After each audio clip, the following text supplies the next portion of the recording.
आज हम 2025 23 जनवरी के मॉर्निंग शिफ्ट के मैथ्स के पेपर का डिस्कशन करेंगे। मैं ये उम्मीद करता हूँ कि आपका जनवरी वाला पेपर अच्छा गया होगा, बट फिर भी उसमें कुछ 19-20 रहा है या कुछ गुंजाइश रही है तो आप सिंसियरली अप्रैल वाले अटेम्प्ट की तैयारी कर रहे होंगे। और उस तैयारी में जो जनवरी के पेपर्स है इनका एनालिसिस और इनको थोरोली समझना आपको काफ़ी हद तक हेल्प कर सकता है। तो इसी को ध्यान में रखते हुए हम जितना जल्दी हो सके आपको जनवरी के जितने भी पेपर्स हैं उनका सॉल्यूशंस प्रोवाइड करने का प्रयास कर रहे हैं। तो आज हम मैथ्स का पेपर 23 तारीख मॉर्निंग शिफ्ट का देखते हैं। इसमें जो पहला सवाल है, पहले सवाल में क्या दे रखा है, P B the foot of perpendicular from the point Q on the line, then area of the right angle triangle P Q R where R is the point this. अब इसमें सवाल में देखिए एक पॉइंट Q दे रखा है और उसका फुट ऑफ परपेंडिकुलर P है और एक पॉइंट R दे रखा है और पी क्यू आर ट्राइंगल का एरिया पूछा है।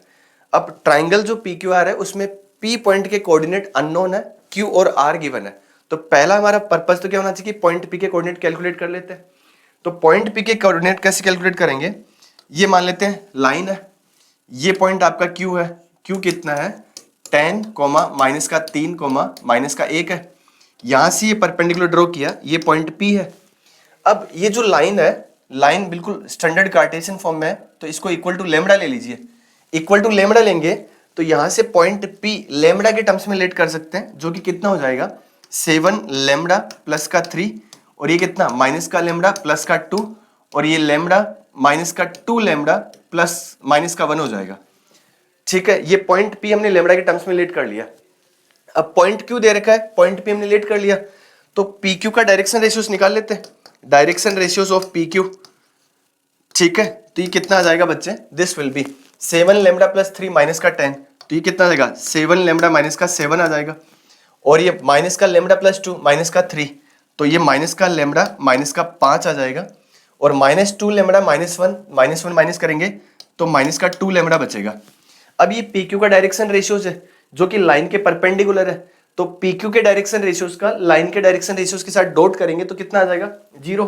लाइन के डायरेक्शन रेशियोज कितने हैं 7 है, -1 है और -2 है, उसका इसके साथ डॉट करिए।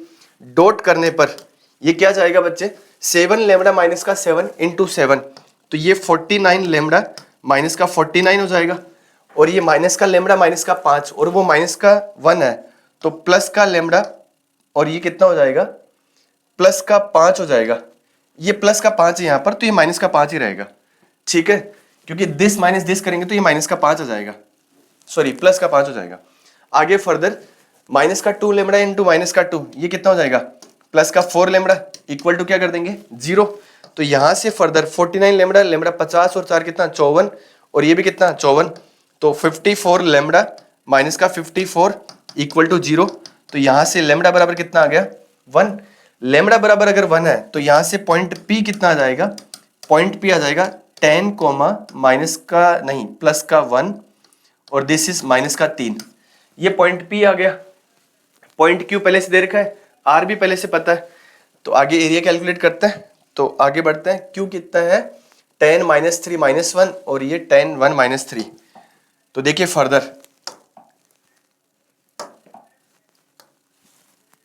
पॉइंट P जो है वो कितना आ रहा है 10 10 और कितना 1 - 3, 10 1 और ये कितना -3। Q पॉइंट कितना आ रहा है भाई, Q पॉइंट आ रहा है दैट इज 10 - 3 - 1,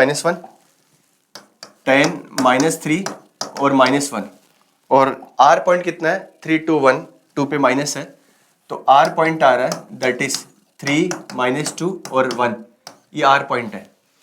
अब एरिया निकालना है तो एरिया निकालने के लिए आप एरिया ऑफ ट्राइंगल PQR अगर आपको निकालना है तो एक तरीका तो क्या है आप ये कर सकते हो, क्या that is PQ vector cross QR, ये वेक्टर कर सकते हो। एक तरीका तो ये है, आप ट्राइंगल की कोई भी दो साइड का क्रॉस कर दीजिए और मैग्नीट्यूड लेकर हाफ से मल्टीप्लाई कर दीजिए, ट्राइंगल का एरिया आ जाएगा। एक तरीका तो ये है, ठीक है, पर इसने क्या है आप थोड़ा सा लैंग्वेज को अगर ध्यान से देखो तो उसमें बोल रहा है कि PQR राइट एंगल ट्राइंगल है, तो हो सकता है उस राइट एंगल से थोड़ा सा कैलकुलेशंस कम हो जाए। देख लेते हैं एक बार, पहले PQ देख लेते हैं।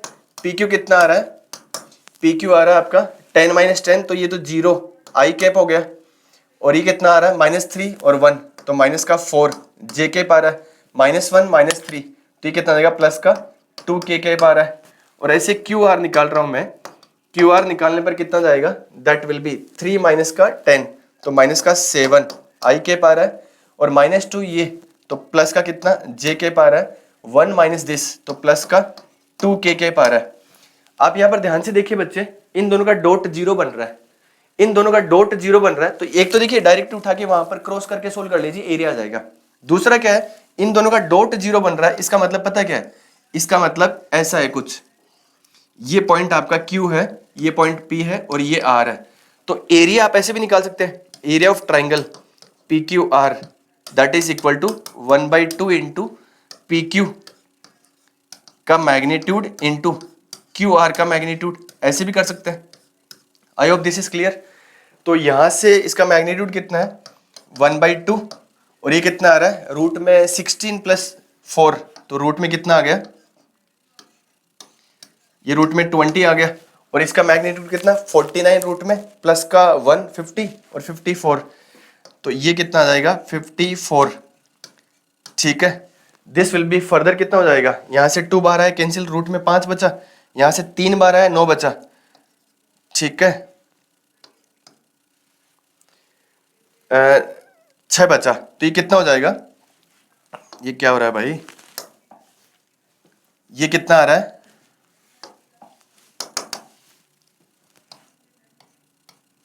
दिस विल बी रूट में ये 5, और ये कितना 3 इंटू रूट में कितना 6, तो ये कितना आ रहा है 3 रूट में कितना 30, तो ये पहले का आंसर है। आई थिंक ऑप्शन में ये गिवन है, यस 3 रूट 30 ये आंसर आ रहा है। तो आप देखिए इस सवाल में जो कैलकुलेशन हम रिड्यूस कर सकते थे वो यहाँ पे हो सकता था। मतलब आप देखिए हर सवाल में अगर आप 10-10 सेकेंड्स भी बचाओगे तो फाइनली काउंट होता है, आखिरी में जाके 3-4 सवाल ज्यादा कर सकते हो। तो यहाँ पे कहाँ बचा सकते थे, राइट एंगल ट्राइंगल इसने दे रखा है सवाल के अंदर कि राइट एंगल ट्राइंगल है, तो वो बात दिमाग में थी, तो मैंने इसका डॉट ऐसे देख लिया, तो ये 0 बन रहा था, 0 बनते ये समझ में आ गया, ये समझ में आते ये दिख गया। अदरवाइज आप एरिया ऐसे भी निकाल सकते हैं क्रॉस करके, तो उसमें बस आपको वो डिटरमिनेंट बनाना पड़ता है और उसमें क्रॉस करके सोल्व करना पड़ता है। बाकी दोनों मेथड सही है। आगे बढ़ते हैं अगले सवाल पे।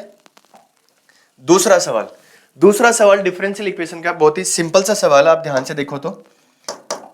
सिंपल सा सवाल कैसे, ये जो डिफरेंशियल इक्वेशन है इसमें आप ध्यान से देखो तो भाई वेरिएबल सेपरेट हो रहा है। वेरिएबल सेपरेट कैसे, ये 2 इंटू 3 प्लस वाई ई की पावर 2x है, ये dx बराबर आप इसको लिख दीजिए 7 प्लस ई की पावर 2x, और ये कितना आ गया dy। ऐसा कर सकते हैं, इस वाले पार्ट को इधर भेज दो, इस वाले पार्ट को उधर भेज दो, तो दिस विल बी, ये कितना जाएगा 2 इंटू ये बनेगा 7 प्लस ई की पावर 2x dx, और इधर कितना हो जाएगा, this will be dy upon 3 plus Y. Variable separate कर दिया और दोनों तरफ क्या कर दिया, इंटीग्रेट कर दिया।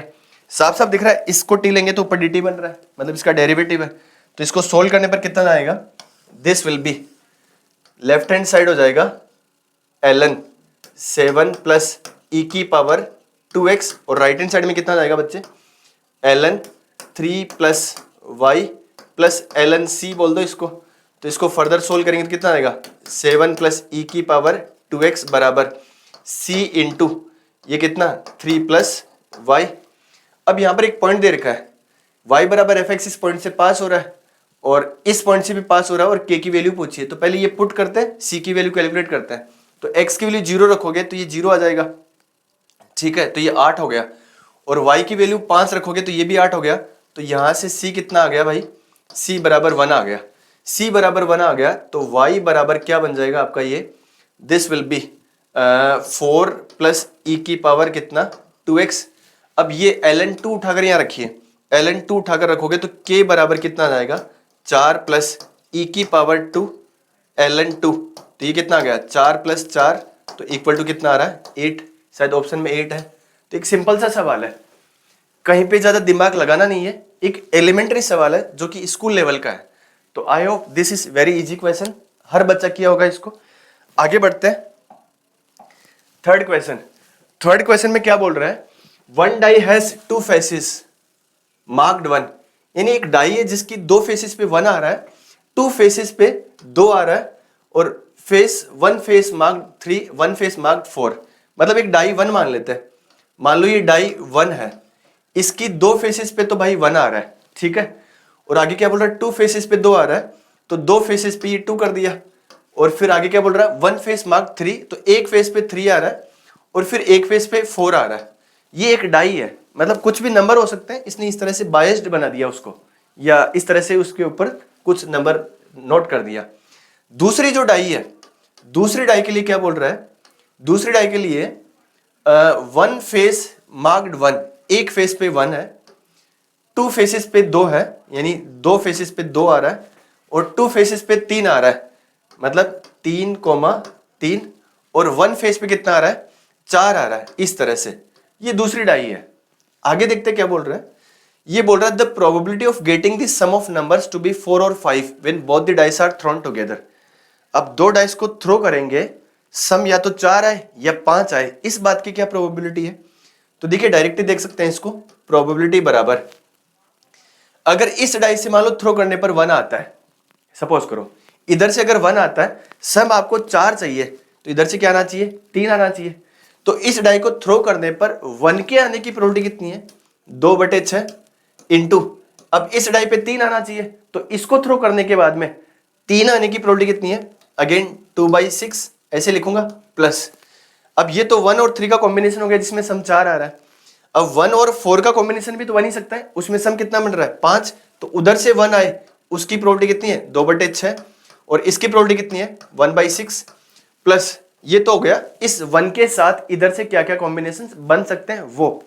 अब इस 2 के साथ देख लेते हैं, उस 2 के साथ क्या होगा, 2 के साथ ये 2 आ सकता है, तो उधर से 2 आए डाई को थ्रो करने पर उसकी प्रोबेबिलिटी ये है, और इधर से भी 2 आए उसकी प्रोबेबिलिटी कितनी है 2/6 ही है।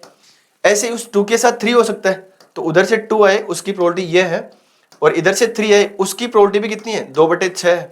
ये समझ में आ रहा है। मैं क्या कर रहा हूं, एक डाई को फिक्स कर रहा हूं कि एक पे क्या आया, उसके हिसाब से दूसरी पे देख लेता हूं क्या क्या हो सकता है, समझ में आ रहा है। ऐसे इस डाई पे अगर 3 आता है, तो 3 आने की प्रोबेबिलिटी 1/6 है उधर। अब 3 के साथ यहां पर क्या हो सकता है बच्चे, या तो एक हो सकता है, तो एक अगर आया तो 1/6 प्रोबेबिलिटी होगी इसकी, क्योंकि इधर एक 1 फेस पे ही है। ऐसे 3 के साथ 2 आए, तो 3 और 2 का सम कितना हो जाएगा 5, तो उधर से 3 आने की प्रोबेबिलिटी 1/6 है पहली डाइस से, दूसरी डाइस से 2 आने की कितनी है 2/6 है, ठीक है।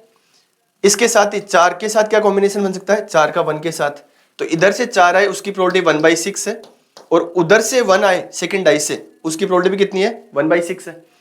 अब यहां पर टोटल देख लेते हैं कितना आ रहा है प्रोबेबिलिटी, तो P बराबर, नीचे तो 36 आ रहा है सब में, ऊपर यहां पर मल्टीप्लाई किया तो ये 4 आ गया, ये 2 आ गया 6, 6 और 4 कितना 10, 10 और 4 14, ये 1 15, 15 और 2 17, 17 और 1 18, तो 18 अपॉन कितना 36 आ रहा है, जो कि कितना आ रहा है 1/2, 1/2 ऑप्शन में है।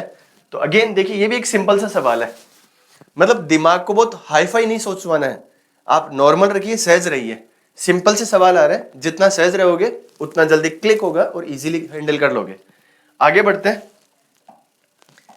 सवाल number 4, if the first term of an AP is 3, अच्छा A1 दे रखा है, A1 इक्वल टू कितना दे रखा है 3 दे रखा है, सम ऑफ फर्स्ट 4 टर्म्स कितना equal to 1/5 of the sum of the next 4 terms then the sum of first 20 terms.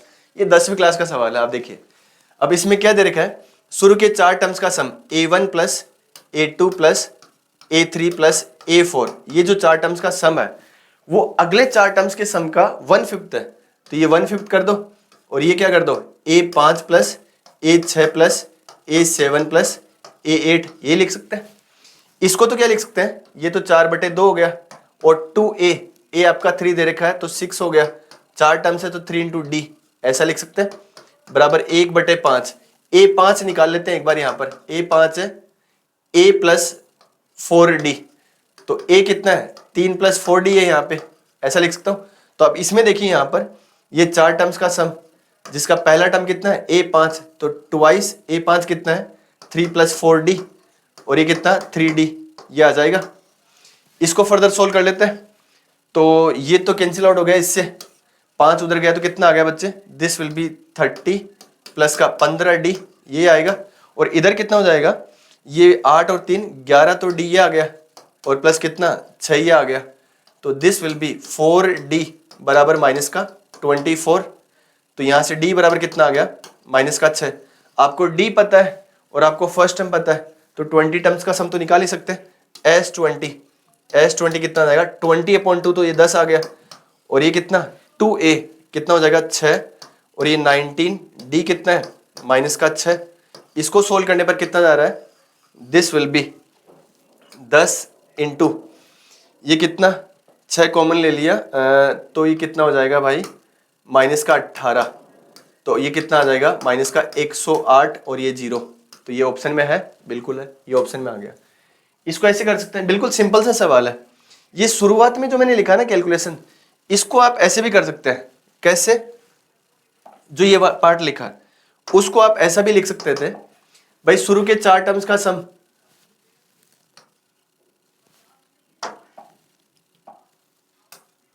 शुरू के 4 टर्म्स का सम 1/5 उसके आगे के 4 टर्म्स का सम। तो आप क्या करिए, 8 टर्म्स का सम निकाल लीजिए, 8 टर्म्स का, उसमें से शुरू के 4 टर्म्स हटा दीजिए। ये सोल्व करके भी कर सकते हैं। अगर इसको सोल्व करोगे तो यहां से भी क्या आ जाएगा, d बराबर -6 आ जाएगा। कैलकुलेशन ऐसे भी कर सकते हैं, वैसे भी कर सकते हैं, वो ऑन दी स्पॉट क्या क्लिक करता है उस पर डिपेंड करेगा। ठीक है, आगे बढ़ते हैं। सवाल नंबर 5। आप देखिए कॉन्टिन्यूटी का एक सिंपल सा सवाल है, मतलब आप इन क्वेश्चंस को है ना ठंडे दिमाग से सोचोगे ना तो आपको लगेगा यार बहुत आसान पेपर था।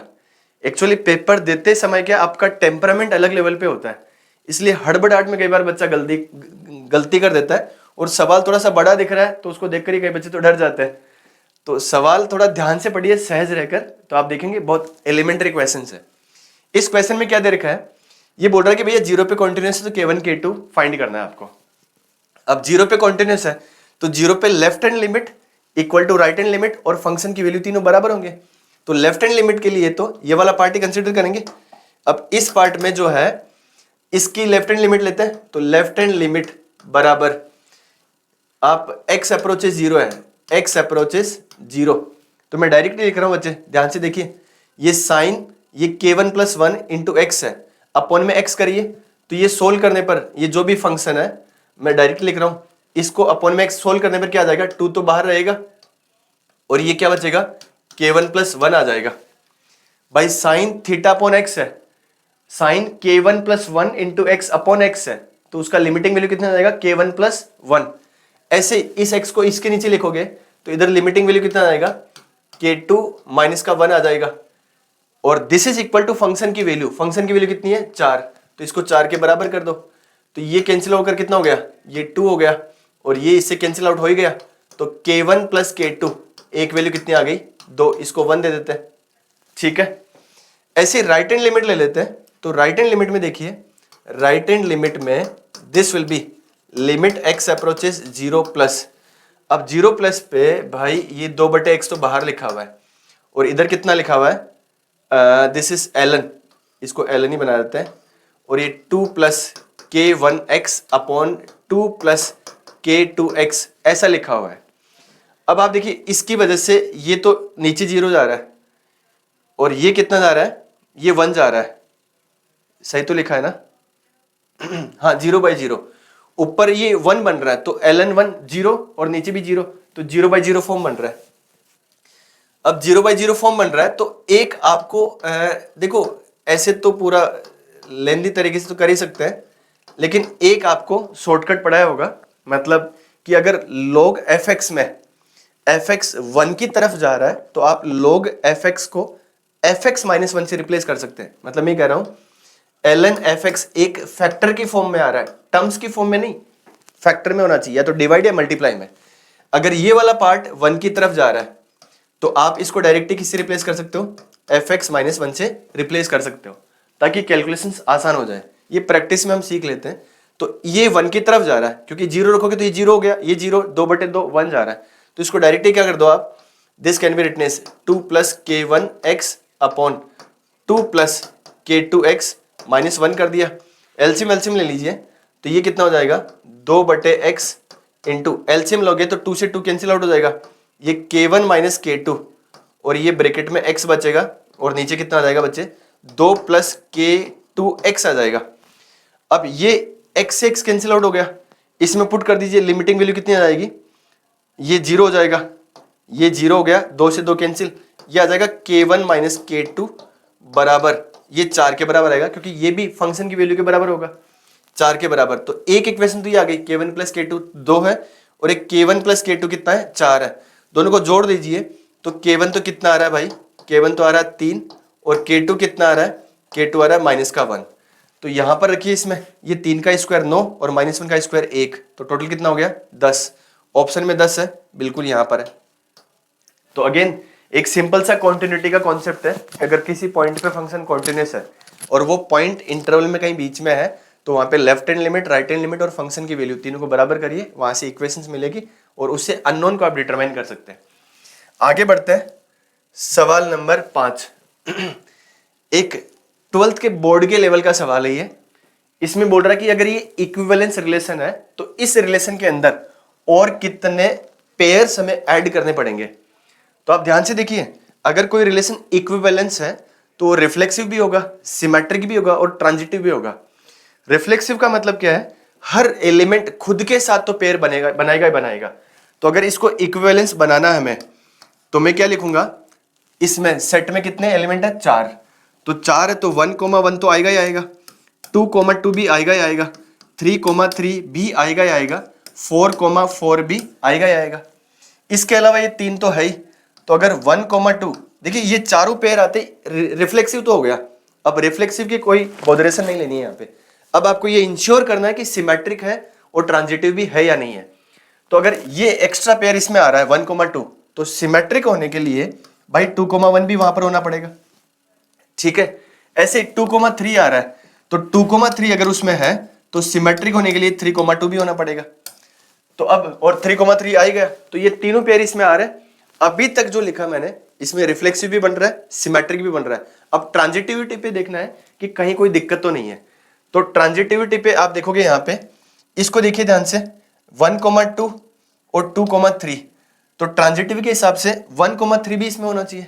तो 1,3 भी मुझे इसमें क्या करना पड़ेगा ऐड, और अगर 1,3 आ रहा है तो फॉर सिमेट्री ये 3,1 भी इसमें होना चाहिए। समझ में आ रहा है, ये पेयर काफी है, आपको 4 को इंक्लूड करने की आगे जरूरत नहीं है। अब आप कोई सा भी देख लीजिए, वो A, मतलब रिफ्लेक्सिव यहां पर है, हर पेयर के लिए सिमेट्री भी है और हर पेयर के लिए कोई भी 2 पेयर उठाइए वहां पे ट्रांजिटिविटी की कंडीशन भी क्या हो रही है, फुलफिल हो रही है।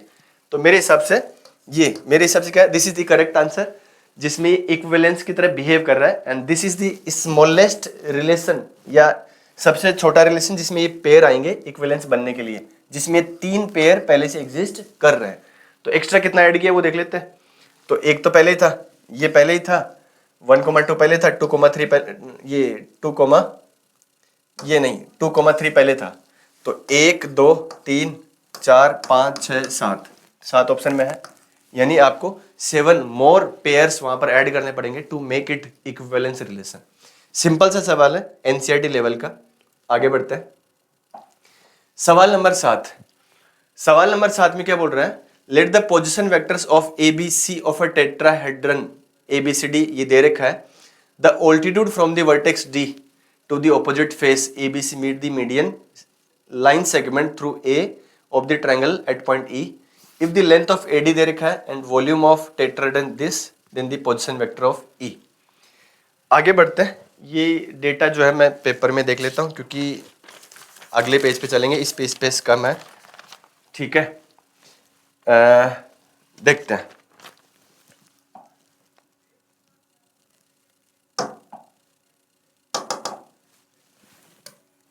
ठीक है। देखिए इसमें क्या बोल रहा है, एक टेट्राहेड्रन है, पहले टेट्राहेड्रन बना देते हैं ताकि आपको डायग्राम समझ में आ जाए। ये A ले लेते हैं, ये B ले लेते हैं, ये C, D पॉइंट यहां ले लेते हैं, या थोड़ा सा डायग्राम और बड़ा बनाते हैं ताकि ये A ले लेते हैं, ये B, ये C, D यहां ले लेते हैं, D पॉइंट, ठीक है। अब D से परपेंडिकुलर खींचा ऐसे, इस ट्रायंगल जो नीचे बेस है ना, ये मान लेते हैं नीचे ट्राइंगल है एबीसी, एबीसी ट्राइंगल नीचे, ऊपर डी है, डी से इस ट्राइंगुलर फेस पे एक ऑल्टीट्यूड ड्रॉ किया। अब उस ऑल्टीट्यूड का कमाल क्या है कि ए पॉइंट से जो मीडियन ड्रॉ की, ये पॉइंट एम मान लेते हैं जो कि बीसी का मिड पॉइंट है, इस मीडियन के ऊपर आके मिल रहा है ये, ठीक है। इस पॉइंट का नाम है ई। अब इसने पूछा है ई का position vector.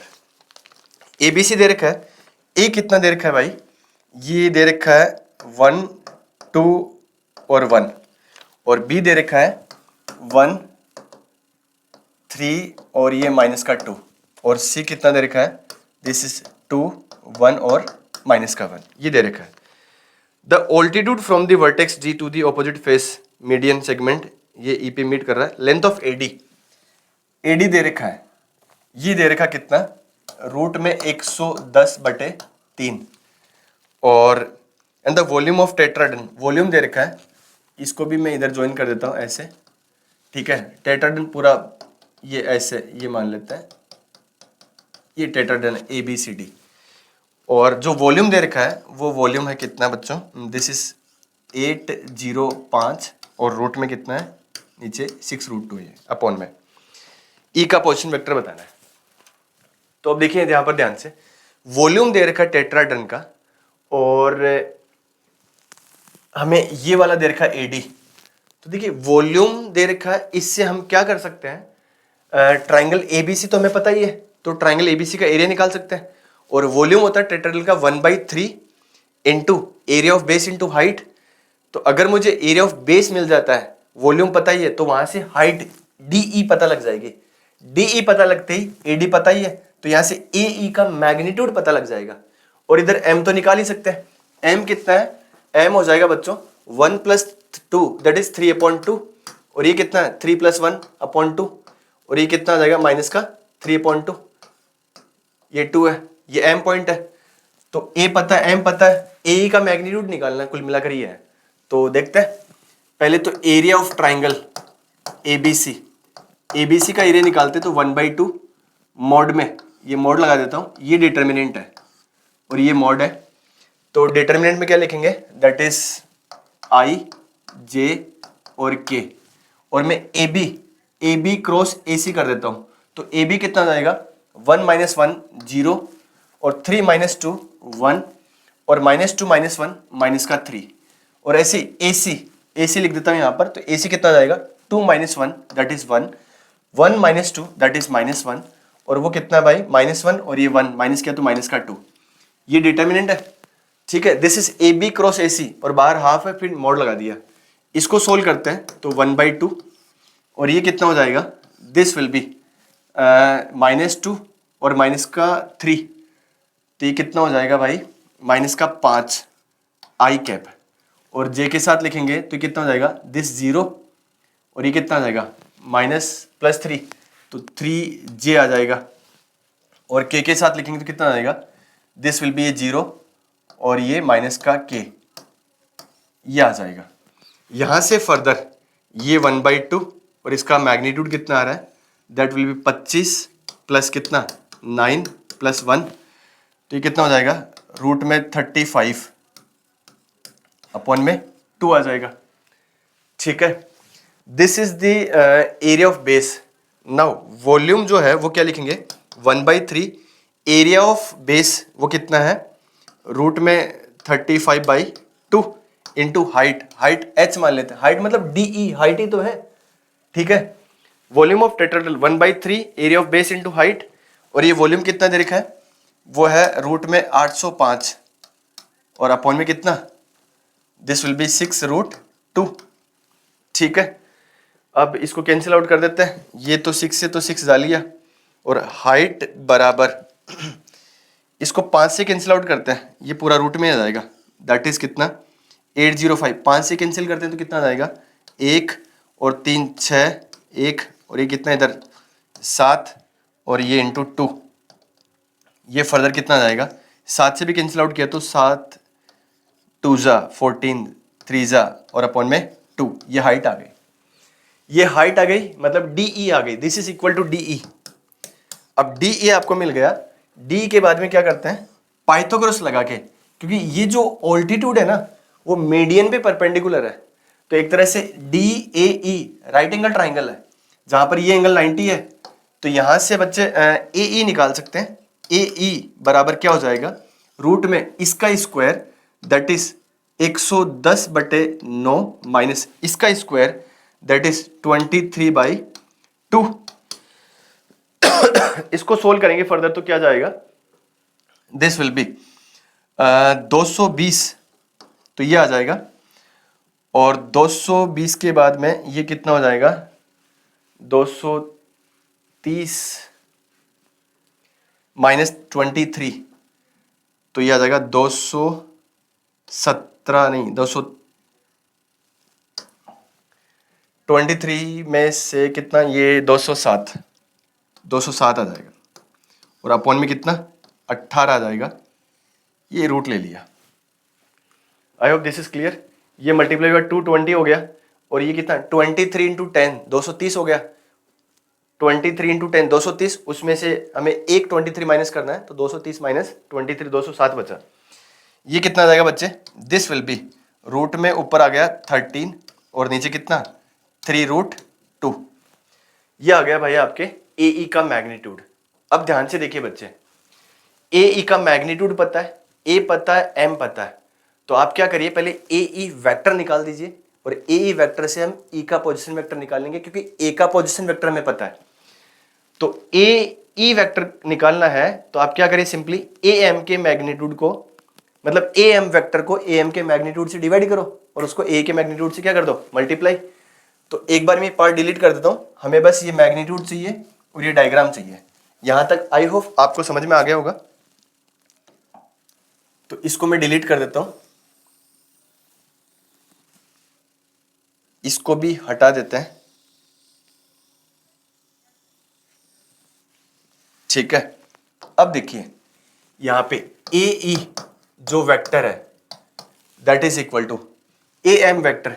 A M vector निकाल लेते हैं, और ये ए का, इसका मैग्नीट्यूड कितना है, ए ई का, a e into a M vector upon a m का मैग्नीट्यूड लिख सकता हूं। ये तो यूनिट वेक्टर हो गया ना, ठीक है। तो ये तो कितना है बच्चों, दिस इज रूट में 13 अपॉन ये रूट में 2 इंटू 3, और ये कितना A M, this minus this, तो ये आ जाएगा कितना 3/2 माइनस 1, तो ये कितना हो जाएगा 1/2 आई कैप हो जाएगा, और 2 माइनस 2 ये 0 जे कैप हो जाएगा, और माइनस का 3/2 माइनस का 1, तो माइनस का कितना 5/2 के कैप हो जाएगा। इसका मैग्नीट्यूड अगर देखें तो मैग्नीट्यूड कितना आ जाएगा, रूट में 26 बटे कितना 2 आ जाएगा। तो यहाँ से रूट में 26/2 है, तो आगे इसको सोल्व कर लेते हैं। दिस विल बी, ये 2 से 2 तो आउट हो जाएगा, √13 ये कैंसिल होकर कितना बचा, √2 बचा, √2 ये दोनों √2 मिलकर इस 2 से आउट हो गया। ये कितना हो जाएगा, this will be I minus का 5 के कैप बटे में कितना 6। ये ए ई वेक्टर आ गया। अब ए ई वेक्टर को क्या लिख सकते हैं, ओ ई वेक्टर, ई का पोजिशन माइनस ए का पोजिशन बराबर ये 1/6 आई माइनस का 5 के कैप लिख सकते हैं। अब ए वेक्टर दे रखा है आपको, तो देखिए ओ ई वेक्टर कितना हो जाएगा, this will be I upon 6 minus का 5/6 के कैप प्लस का, ये लिख देते हैं आई प्लस 2j प्लस का के कैप। ए वेक्टर को लिख दिया मैंने, मतलब ए पॉइंट को मैंने वेक्टर्स के फॉर्म में लिख दिया, पोजीशन वेक्टर के फॉर्म में। ये कितना हो जाएगा 7i, और ये 2 है, तो एलसीएम ले लूँ तो मैं 12j कर सकता हूँ, इसको अपॉन 6 कर सकता हूँ, और ये कितना हो जाएगा प्लस का के कैप कर सकता हूँ, और अपॉन में क्या कर दूँ 6। आई थिंक ये ऑप्शन में है 7 12 1, तो ये रहा पहला ऑप्शन। तो सवाल बहुत शानदार है, ये थोड़ा सा आपको मतलब अगेन सहज रह के सोचना है, तो चीजें डॉट टू डॉट कनेक्ट हो जाएगी।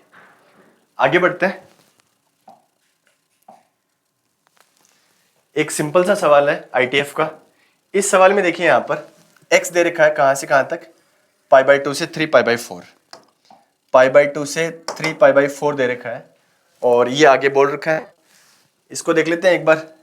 इसको एक बार ये मान लेते हैं, ये वाला जो पार्ट है इसको मान लेते हैं कोस थीटा और इस वाले पार्ट को मान लेते हैं साइन थीटा। तो ये कितना हो जाएगा, this will B cos inverse, और ये कितना, this will B x minus theta कर सकता हूँ, एक्स माइनस थीटा ऐसे लिख दिया, x minus theta, sorry x minus theta नहीं भाई, पूरा कोस भी तो आएगा, this will B cos x minus theta लिख दिया उसको, ठीक है।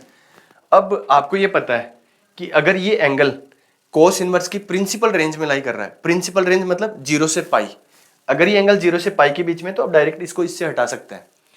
अब यहां पर देखिए, आप ध्यान से देखो तो टेन थीटा कितना आ रहा है, टेन थीटा आ रहा है 5/12 आ रहा है, ठीक है। अब टेन थीटा 5/12 आ रहा है, साफ साफ दिख रहा है ये 1 से कम है। अगर ये 1 से कम है तो ये भी दिख रहा है कि ये 45 डिग्री से कम है, ये 45 डिग्री से कम है। अगर थीटा 45 डिग्री से कम है, ये 45 डिग्री से कम है भाई, और ये 90 से 3π/4 के बीच में है, तो अगर मैं इसमें से माइनस कर दूं ये वाला पार्ट, तो आप देखिए यहां पर x माइनस जो थीटा होगा, ये 90 से 3π/4 के बीच में है, 45 से कम एंगल माइनस करूंगा तो ये स्टिल π/4 से 3π/4 के बीच में लाई करेगा, ये तो मैं बोल ही सकता हूं। और ये जो इंटरवल है ये इसकी प्रिंसिपल रेंज के तो अंदर ही है, जो कि 0 से पाई है, तो आप डायरेक्ट हटा सकते हैं, और ये कितना आ जाएगा, x माइनस थीटा आ जाएगा, और यहां से थीटा बराबर कितना आ जाएगा, x माइनस टेन इनवर्स 5/12। तो एक सिंपल सा सवाल है ITF का। आई होप दिस इज क्लियर, ठीक है। आगे बढ़ते हैं, सवाल की तरफ चलते हैं। सवाल नंबर 9। सवाल नंबर 9 में क्या दे रखा है, एक लाइन दे रखा है, एक लाइन दे रखी है और एक पैराबोला दे रखा है। लाइन पैराबोला को 2 पॉइंट पे कट कर रहा है, ए और B. Then at the vertex of the parabola line segment जो ए बी है वो कितना एंगल बना रहा है ये बताना है। पैराबोला स्टैंडर्ड है, स्टैंडर्ड पैराबोला है, तो ये ऐसे ड्रॉ कर सकते हैं, मान लेते हैं ये पैराबोला है 4y = 3x², और लाइन में जो है ना स्लोप पॉजिटिव है, तो लाइन इस तरह से बना लेते हैं। यहाँ पे ये पॉइंट ए ले लेते हैं, ये पॉइंट क्या ले लेते हैं, बी ले लेते हैं। आपको ए और बी ये जो लाइन सेगमेंट है ये वर्टेक्स पे कितना एंगल बना रहा है ये एंगल बताना है। ये एंगल थीटा ले लेते हैं, मान लेते हैं ये पॉइंट ओ ले लेते हैं। तो एक तरह से ओ ए और ओ बी के बीच में आपको एंगल बताना है, तो होमोजेनाइज करके जा सकते हैं। एक तो होमोजेनाइज कैसे, लाइन से आप उसको होमोजेनाइज करिए, तो जो पैराबोला है वो है आपका 3x² बराबर 4y है, और लाइन से मैं यहाँ से ऐसे लिख सकता हूँ, this will B 2y minus का 3x/12 है बराबर 1 लिख सकता हूँ। इस एक को आप यहाँ पर मल्टीप्लाई कर दीजिए, तो ये कितना हो जाएगा, 3x² बराबर 4y, और this will B 2y minus का 3x बटे में कितना 12। ये इससे कैंसिल आउट हो गया, ये 3 बचा, 3 को इधर भेज दो, तो ये कितना हो जाएगा 9x², और ये माइनस का 2y², और ये कितना प्लस का 3xy, ये प्लस का 3xy इधर आ गया, और माइनस का कितना 2y² बराबर 0। तो ये जो 2 डिग्री में होमोजेनियस इक्वेशन आई है ये जॉइंट इक्वेशन है, इस OA और OB की जॉइंट इक्वेशन। आपको ये पता होना चाहिए कि अगर कोनिक को किसी लाइन के साथ होमोजेनाइज करते हैं तो 2 डिग्री में होमोजेनियस एक्सप्रेशन आता है, जो कि कोनिक और लाइन के पॉइंट ऑफ इंटरसेक्शन को ओरिजिन से जोड़ने वाली इन दोनों लाइंस की जॉइंट इक्वेशन होती है। अब आपको ये थीटा निकालना है, मतलब इस पेयर ऑफ लाइन के बीच में एंगल निकालना है, तो वो कितना हो जाएगा, tan थीटा बराबर दिस विल बी 2 रूट में कितना h² माइनस का AB अपॉन में क्या लिख देंगे a+b, ऐसे कर सकते हैं।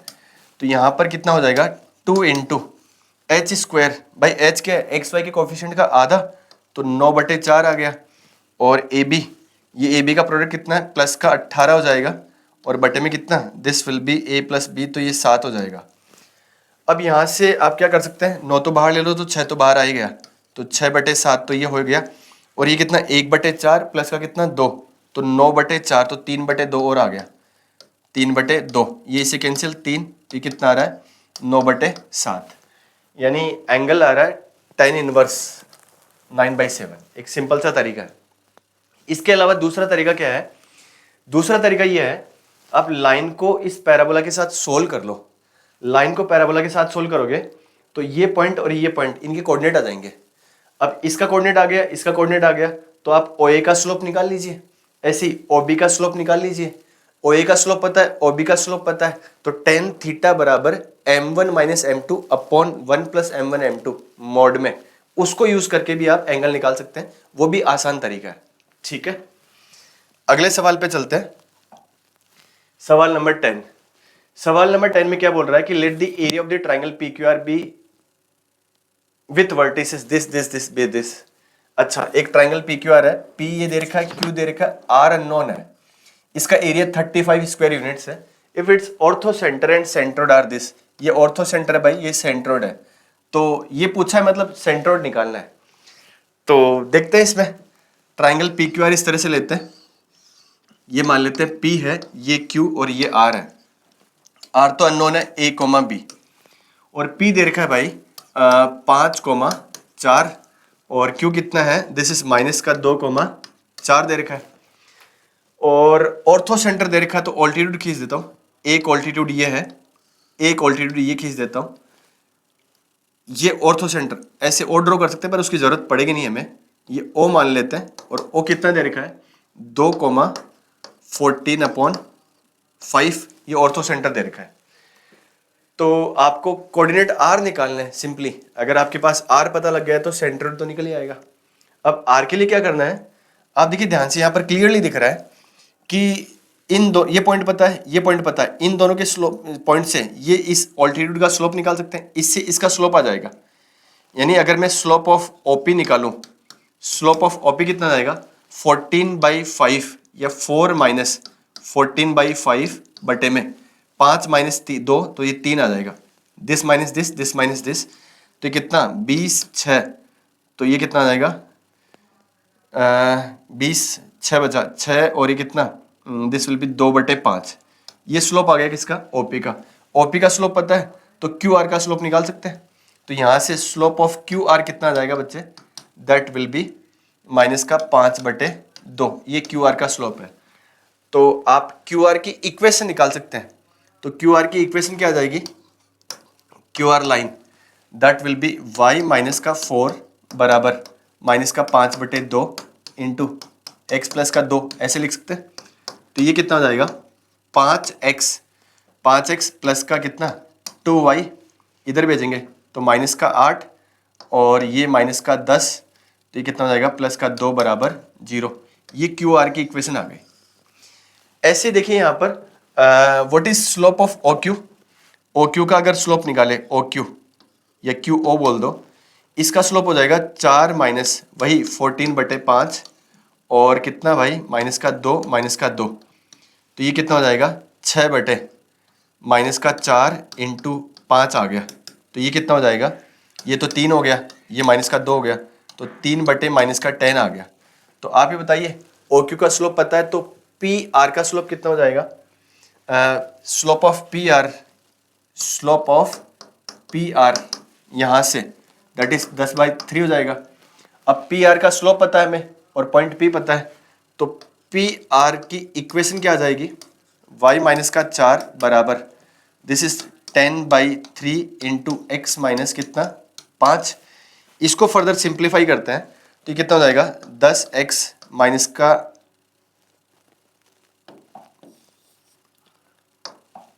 10x माइनस कितना 3y, और ये माइनस का 12, और ये माइनस का कितना 50, तो उधर गया तो कितना बचा माइनस का 38 बराबर 0। ठीक है, ये आपका PR की इक्वेशन आ गई। अब आप क्या कर सकते हैं, इस PQ, PR और QR को सोल्व कर लीजिए, यहाँ से R आ जाएगा। तो देखते हैं कितना जा रहा है, एक बार इसको 2 से मल्टीप्लाई करके इसमें जोड़ देते हैं, इसको 2 से मल्टीप्लाई करके इसमें जोड़ेंगे, माइनस करेंगे तो ये तो आउट हो जाएगा, और माइनस करेंगे तो कितना हो जाएगा 2 से मल्टीप्लाई किया तो 4, और ये माइनस करने पर कितना 7y, और ये कितना 4, और ये प्लस का 42, ये 42 बराबर 0। तो यहाँ से y बराबर कितना आ गया माइनस का 6, यानी पॉइंट R का y कोऑर्डिनेट माइनस का 6 आ गया। माइनस का 6 यहाँ पर रखिए, माइनस का 6 यहाँ पे रखेंगे, तो माइनस का 6 इसमें रखने पर कितना माइनस का 12, 2 माइनस का कितना 10, तो x बराबर कितना 2 आ गया। तो सिंपल सी बात है भाई, आर पॉइंट कितना आ गया 2 कोमा माइनस का 6। अब सेंट्रोइड कितना हो जाएगा, सेंट्रोइड जो है 5, एक्स कोऑर्डिनेट इसका है 5 प्लस माइनस का 2 तो 3 बचा, 3 और 2 5, 5/3 ये तो एक्स कोऑर्डिनेट आ गया, और 4 और 4 ये 8, 8 और ये माइनस का 6 तो 2/3 ही आ गया। ये सेंट्रोइड आ गया, मतलब सी और डी आ गया। अब सी और ट्वाइस डी, तो सी कितना है 5/3 और ट्वाइस ऑफ डी कितना 4/3 तो 9/3 तो 3 आंसर आ रहा है। ऑप्शन में 3 है, बिल्कुल है। तो ये एक सिंपल सा थोड़ा सा कैलकुलेटिव है, बाकी एलिमेंट्री कॉन्सेप्ट है, ठीक है, स्ट्रेट लाइन के। आगे बढ़ते हैं नेक्स्ट क्वेश्चन। नेक्स्ट क्वेश्चन में ट्रिग्नोमेट्री का सवाल लग रहा है, और मेरे हिसाब से इससे शायद आसान सवाल यहाँ पर नहीं हो सकता। आप केवल इसी पोर्शन को देख लीजिए। इसी पोर्शन को अगर देखते हैं ध्यान से, तो कोस 10 कोस 17 70 और उधर साइन चला जाएगा, तो इधर कितना हो गया कोस, ये 10 प्लस 70 डिग्री ऊपर आ गया, और नीचे कितना आ गया साइन 10 इंटू साइन 70 डिग्री, और इधर कितना है साइन 70 लिखा हुआ है। ये साइन 70 कैंसिल, कोस 80 है, कोस 80 को साइन 10 डिग्री लिख दो 90 माइनस, और नीचे साइन 10 है, तो ये कितना आ रहा है 1। तो आप देख लीजिए, इससे आसान कोई सवाल नहीं हो सकता यहाँ पे। बहुत ही स्कूल लेवल से भी आसान है, शायद स्कूल में भी ऐसा सवाल आए तो कोई बड़ी बात नहीं है। आगे बढ़ते हैं, क्वेश्चन नंबर 12 है।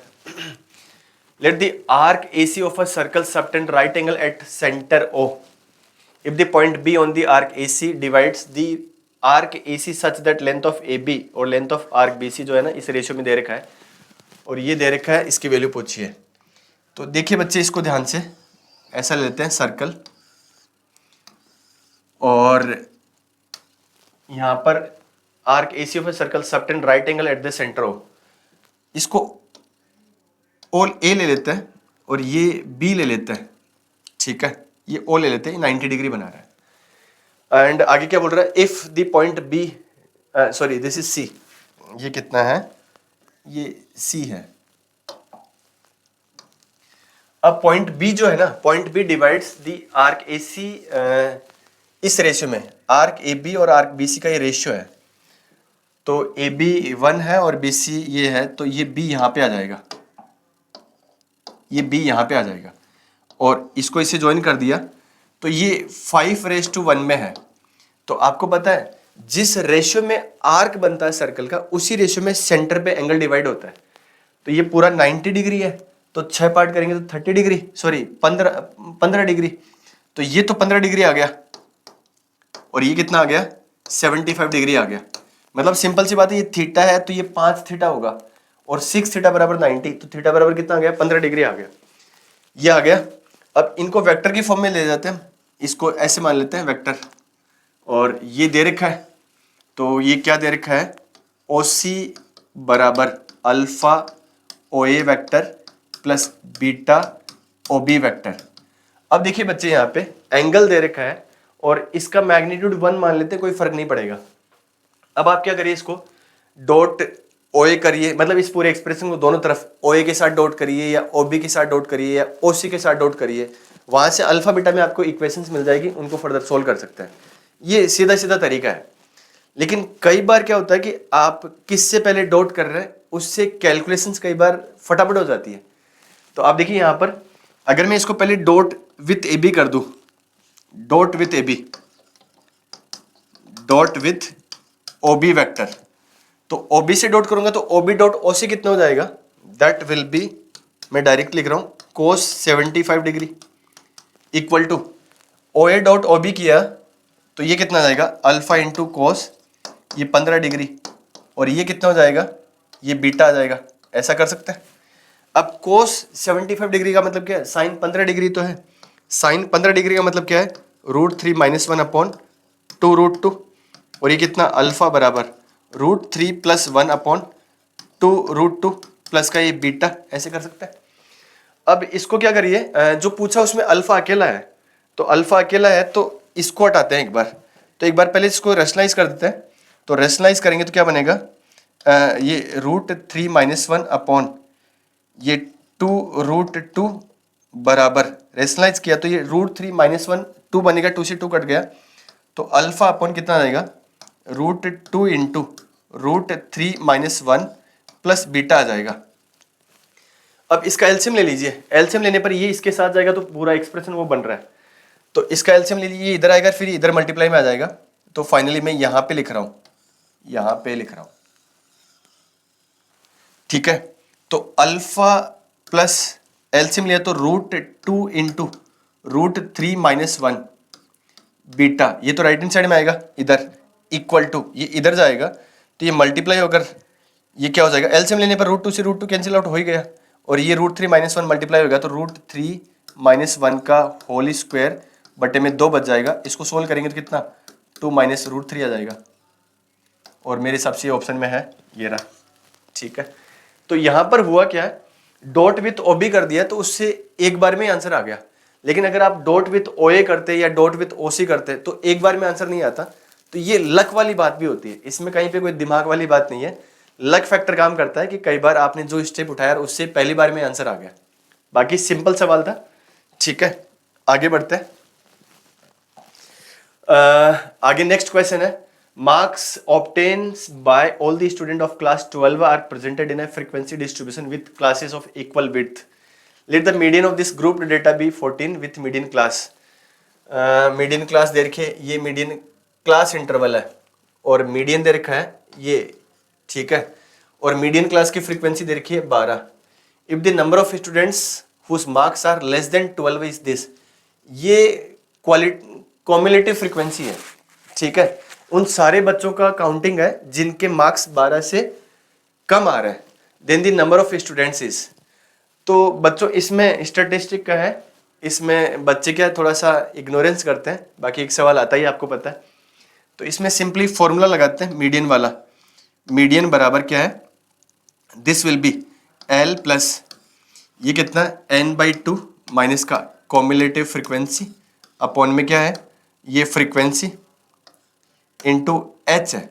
अब यहाँ पर ये मीडियन है, ये मीडियन क्लास की लोअर लिमिट है, और ये टोटल आपका ये मान लो कि नंबर ऑफ ऑब्जर्वेशंस मान लो या टोटल फ्रीक्वेंसी मान लो, ये मीडियन क्लास की कॉम्युलेटिव फ्रीक्वेंसी है, मीडियन क्लास तक कॉम्युलेटिव फ्रीक्वेंसी, और ये मीडियन क्लास की फ्रीक्वेंसी है, और ये विड्थ है। तो सिंपली आपको ये n पता करना है, बाकी सब गिवन है। तो आप देखिए यहाँ पर मीडियन दे रखा है, I think this is median 14 दे रखा है, ये 14 है बराबर मीडियन क्लास की लोअर लिमिट कितनी है 12 दे रखा है, साफ साफ दिख रहा है, और n/2 अननोन है, ये एज इट इज लिख दिया, और कॉम्युलेटिव फ्रीक्वेंसी 18 दे रखी है, ये 18 मैंने यहाँ पर पुट कर दिया, और मीडियन क्लास की फ्रीक्वेंसी 12 दे रखी है तो 12 यहाँ पे पुट कर दिया, और h विड्थ दे रखी है 12 से 18, मीडियन क्लास का इंटरवल है तो विड्थ कितना आ गया 6 आ गया, ये कैंसिल आउट हो गया, ये 2 आ गया, और ये यहाँ पे 2 बचा तो इधर कितना आ गया 4, तो n/2 माइनस का 18 बराबर कितना 4, तो n बराबर कितना आ जाएगा 22 और 2 ये 44, 44 है आंसर में, ये रहा 44 आ गया। ठीक है, सिंपली फॉर्मूला बेस्ड सवाल है, इतना आसान सवाल एक्सपेक्टेड नहीं था वैसे, बट आ गया, दैट्स लक। आगे बढ़ते हैं, next question f of gx का डोमेन निकालना है।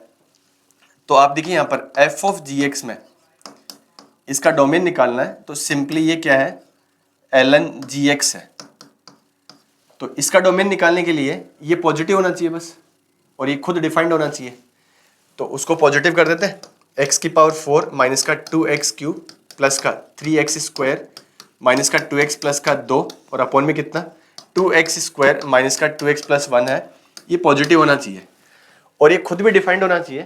तो ये तो पॉलिनोमियल अपॉन पॉलिनोमियल है, खुद डिफाइंड होने के लिए बस खाली नीचे वाला जीरो नहीं होना चाहिए। तो नीचे वाले पोर्शन को अगर आप ध्यान से देखो इसको, तो इस पोर्शन में जो है ना d आपका लेस देन 0 आ रहा है, b² माइनस 4ac। अब d नेगेटिव है तो ये तो ऑलवेज पॉजिटिव है, इसको उधर भेज दो, इसको इधर भेजोगे तो बचेगा क्या x⁴ माइनस का 2x³ प्लस का 3x² माइनस का 2x प्लस का 2 ग्रेटर देन 0। अब ये पॉजिटिव होना चाहिए। अब इसको कॉमन सेंस से आप ऑब्जर्व करो ना बच्चे, तो आप देखिए इसको सारी नेगेटिव वैल्यू सेटिस्फाई कर रही है। अगर x नेगेटिव आप रखोगे ना तो ये पार्ट तो पॉजिटिव रहेगा, ये पार्ट हमेशा पॉजिटिव, ये पहले से पॉजिटिव है, ये पार्ट भी पॉजिटिव हो गया और ये पार्ट भी पॉजिटिव हो गया, यानी x अगर नेगेटिव रखते हैं तो पांचों टर्म्स पॉजिटिव आ रहे हैं। तो ये मतलब सारी की सारी नेगेटिव वैल्यूज को क्या कर रही है, सेटिस्फाई। अब इस ऑप्शन में नेगेटिव है नहीं, इसमें भी नेगेटिव है नहीं, इसमें भी है नहीं, इसी में है, तो उसके हिसाब से आप टिक लगा सकते हैं। एक तो ये तरीका है, मतलब जल्दबाजी करें तो। और दूसरा देखिए ध्यान से, आप इसको थोड़ा सा अगर ऐसे लिख दो, x की पावर 4 माइनस का 2x क्यूब प्लस का एक एक्स स्क्वायर यहां से अलग कर दिया, और ये 2x स्क्वायर माइनस का 2x प्लस का 2 ग्रेटर देन 0 कर दिया। यहां से x स्क्वायर बाहर ले लिया, जो बचा वो x माइनस 1 का होल स्क्वायर बचा, और इधर बच्चे ये जो है इसमें से 2 कॉमन ले लिया, तो x square minus x plus का 1 बचा ग्रेटर देन 0। अब ध्यान से देखिए बच्चे, ये वाला पार्ट ऑलवेज पॉजिटिव है और इस वाले पार्ट में डी नेगेटिव है, तो ये भी हमेशा 0 से बड़ा है, ये पार्ट 0 या 0 से बड़ा है। तो आप देख सकते हैं ये वाला पार्ट हमेशा ही पॉजिटिव आएगा, मतलब लेफ्ट हैंड साइड हमेशा ही पॉजिटिव है, मतलब x कुछ भी रखिए, this is true for all x belongs to r, तो मतलब इसका डोमेन क्या आ गया, r। तो सिंपल सा सवाल है, थोड़ा सा सहजता के साथ आप सोल्व करेंगे तो ये हिट कर जाएगा। आगे बढ़ते हैं, अगला सवाल, system of equations has infinitely many solutions then lambda square plus lambda. सबसे पहले तो d बराबर 0 कर देते हैं, तो d बराबर 0 करेंगे तो ये कितना आ जाएगा, दिस इज लैम्डा माइनस 1, ये लैम्डा माइनस का 4, ये लैम्डा, और ये इधर कितना है लैम्डा, ये लैम्डा प्लस 1, ये लैम्डा माइनस 1, और ये कितना है भाई लैम्डा प्लस 2, इधर लैम्डा माइनस का 4, और ये माइनस लैम्डा माइनस का 2 बराबर 0 कर दिया। ठीक है, तो ये d बराबर 0 कर दिया। इसको सोल्व कर लेते हैं, तो एक बार ये अप्लाई कर देते हैं।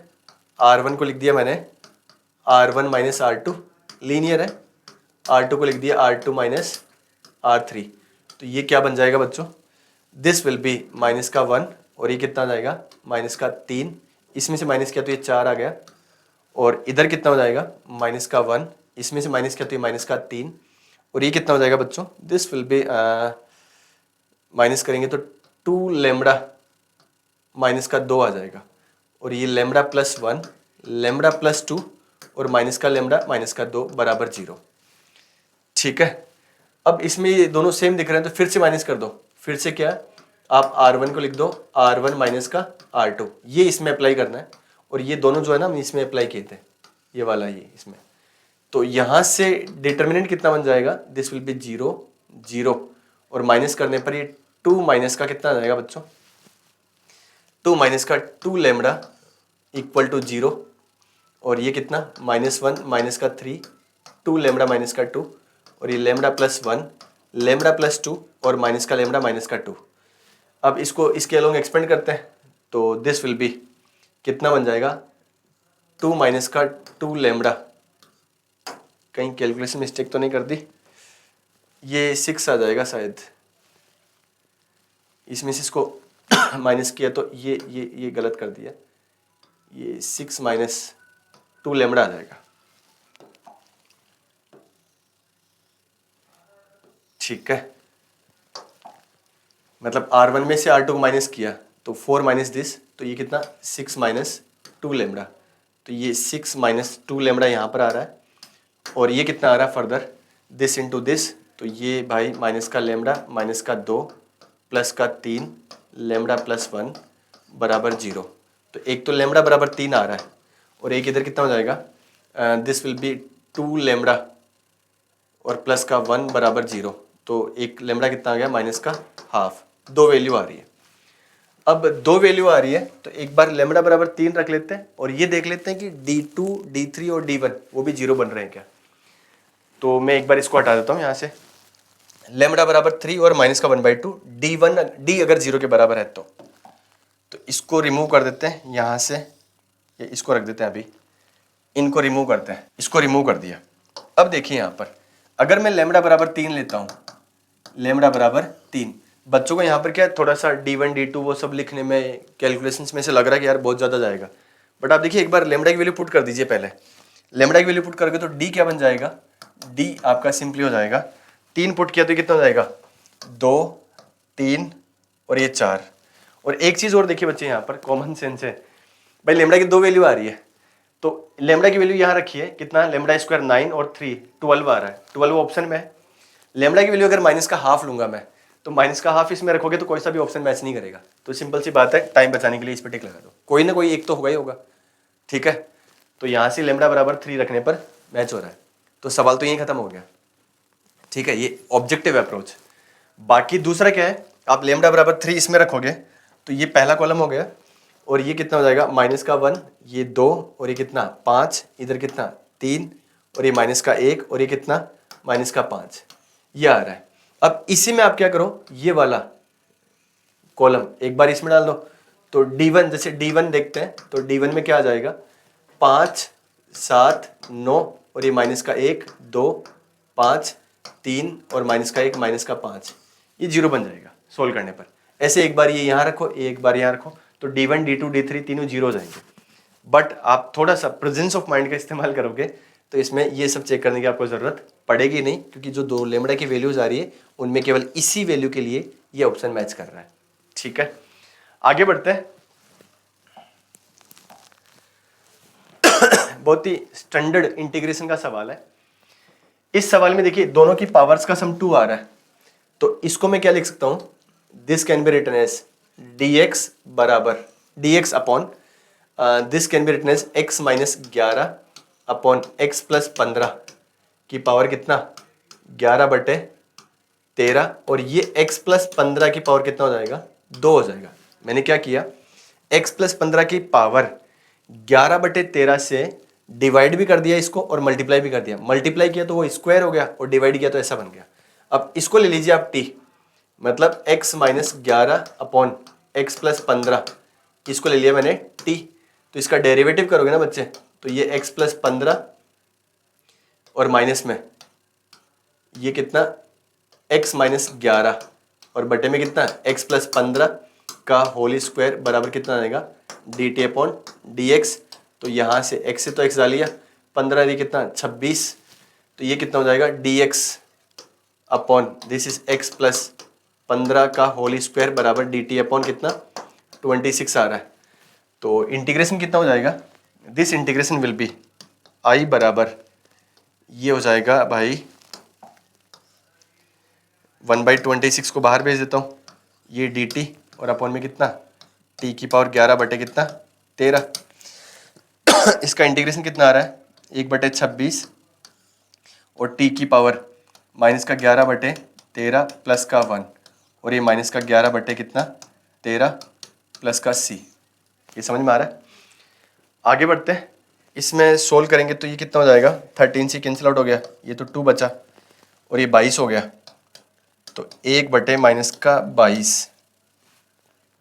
ठीक है, और ये कितना आ जाएगा 1 अपॉन टी की पावर कितना, अच्छा पॉजिटिव ही है पावर तो नीचे जाएगा ही नहीं, तो ये कितना हो जाएगा दिस टी की पावर कितना 2/13 प्लस का सी आ रहा है।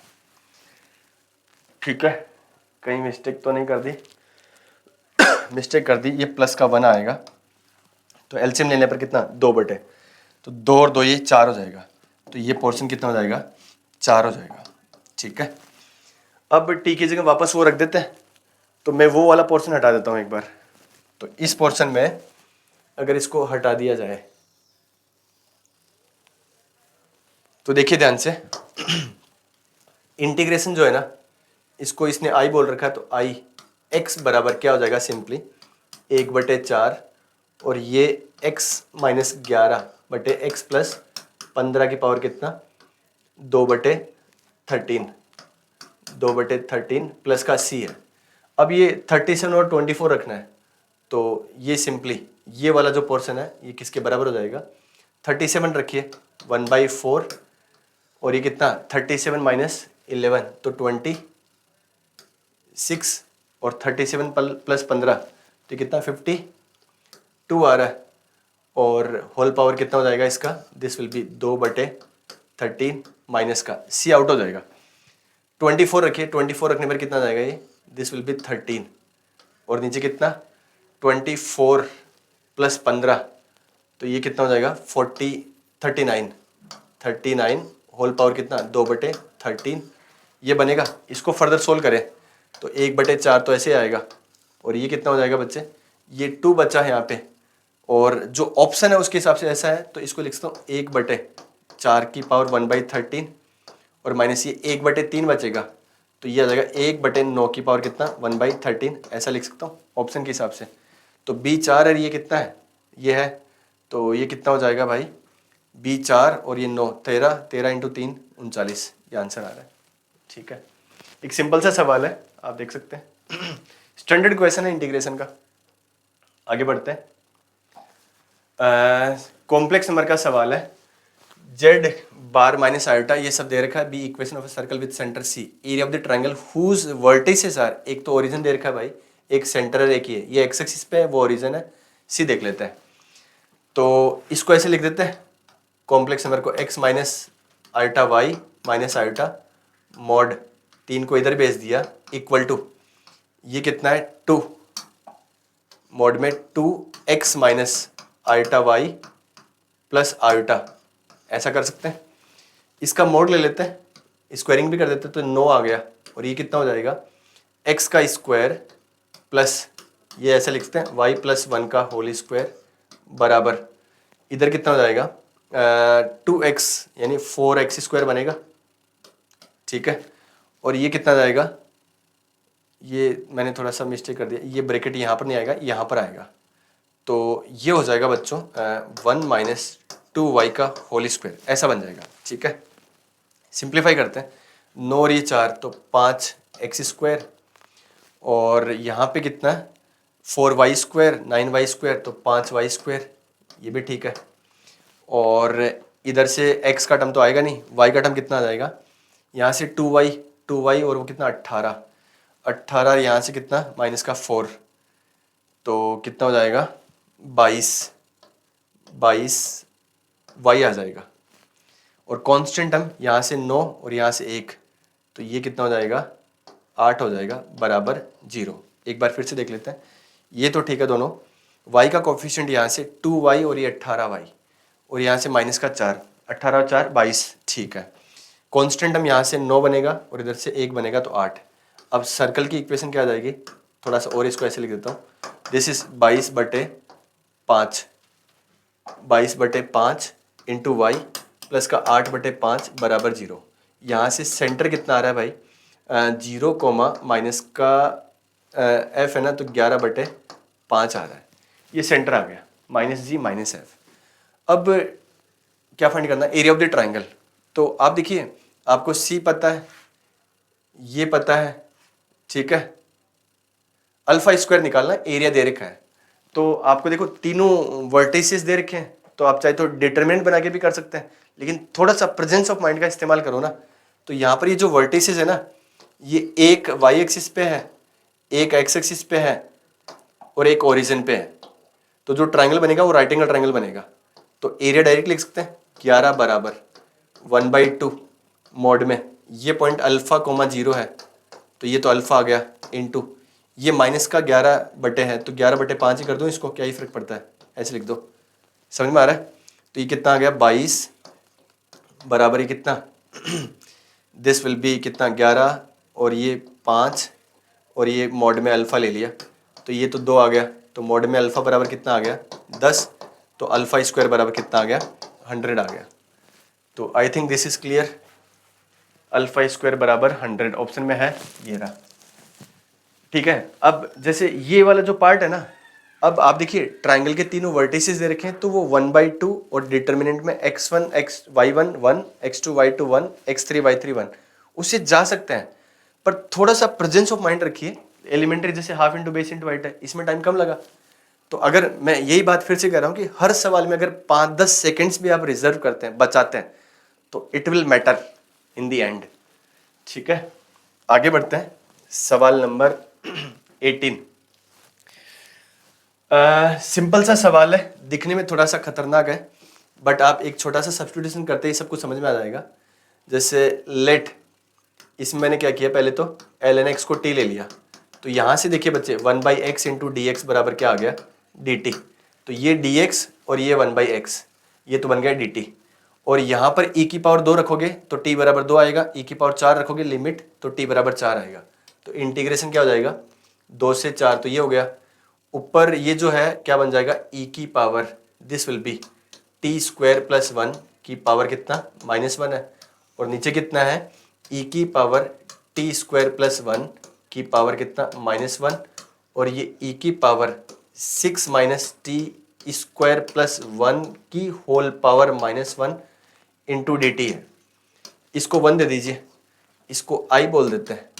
अब साफ साफ दिख रहा है बच्चे, अगर इसमें हम प्रॉपर्टी थर्ड जो एलिमेंट्री स्कूल की प्रॉपर्टी है वो इस्तेमाल करेंगे तो प्रॉपर्टी थर्ड लगाती है क्या बन जाएगा, ये 2 से 4 ही रहेगा, और ये ऊपर हो जाएगा e की पावर 6 माइनस टी का whole square plus 1 whole power -1 हो जाएगा, और नीचे यहाँ पर ये वाला पार्ट क्या हो जाएगा e की पावर 6 माइनस टी का whole square plus 1 whole power -1, और ये कितना e की power T square plus 1 whole power कितना -1 डी टी आ जाएगा।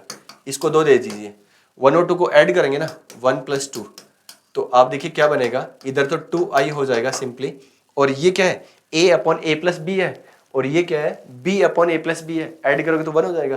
तो ये तो कितना 2 से लेकर 4 तक ये 1 इंटू डी टी आ गया, तो ये 2i बराबर ये कितना 2 आ गया, तो i बराबर कितना आ रहा है 1। ऑप्शन में 1 है क्या, बिल्कुल ऑप्शन में 1 यहाँ पर दिख रहा है। ठीक है, एक सिंपल सा स्टैंडर्ड प्रॉपर्टी का सवाल है। आगे बढ़ते हैं नेक्स्ट क्वेश्चन में। सिंपल सा इनवर्स का सवाल लग रहा है। तो इसमें क्या बोल रहा है कि ए बी और ए की ये मैट्रिक्स नॉन सिंगुलर है।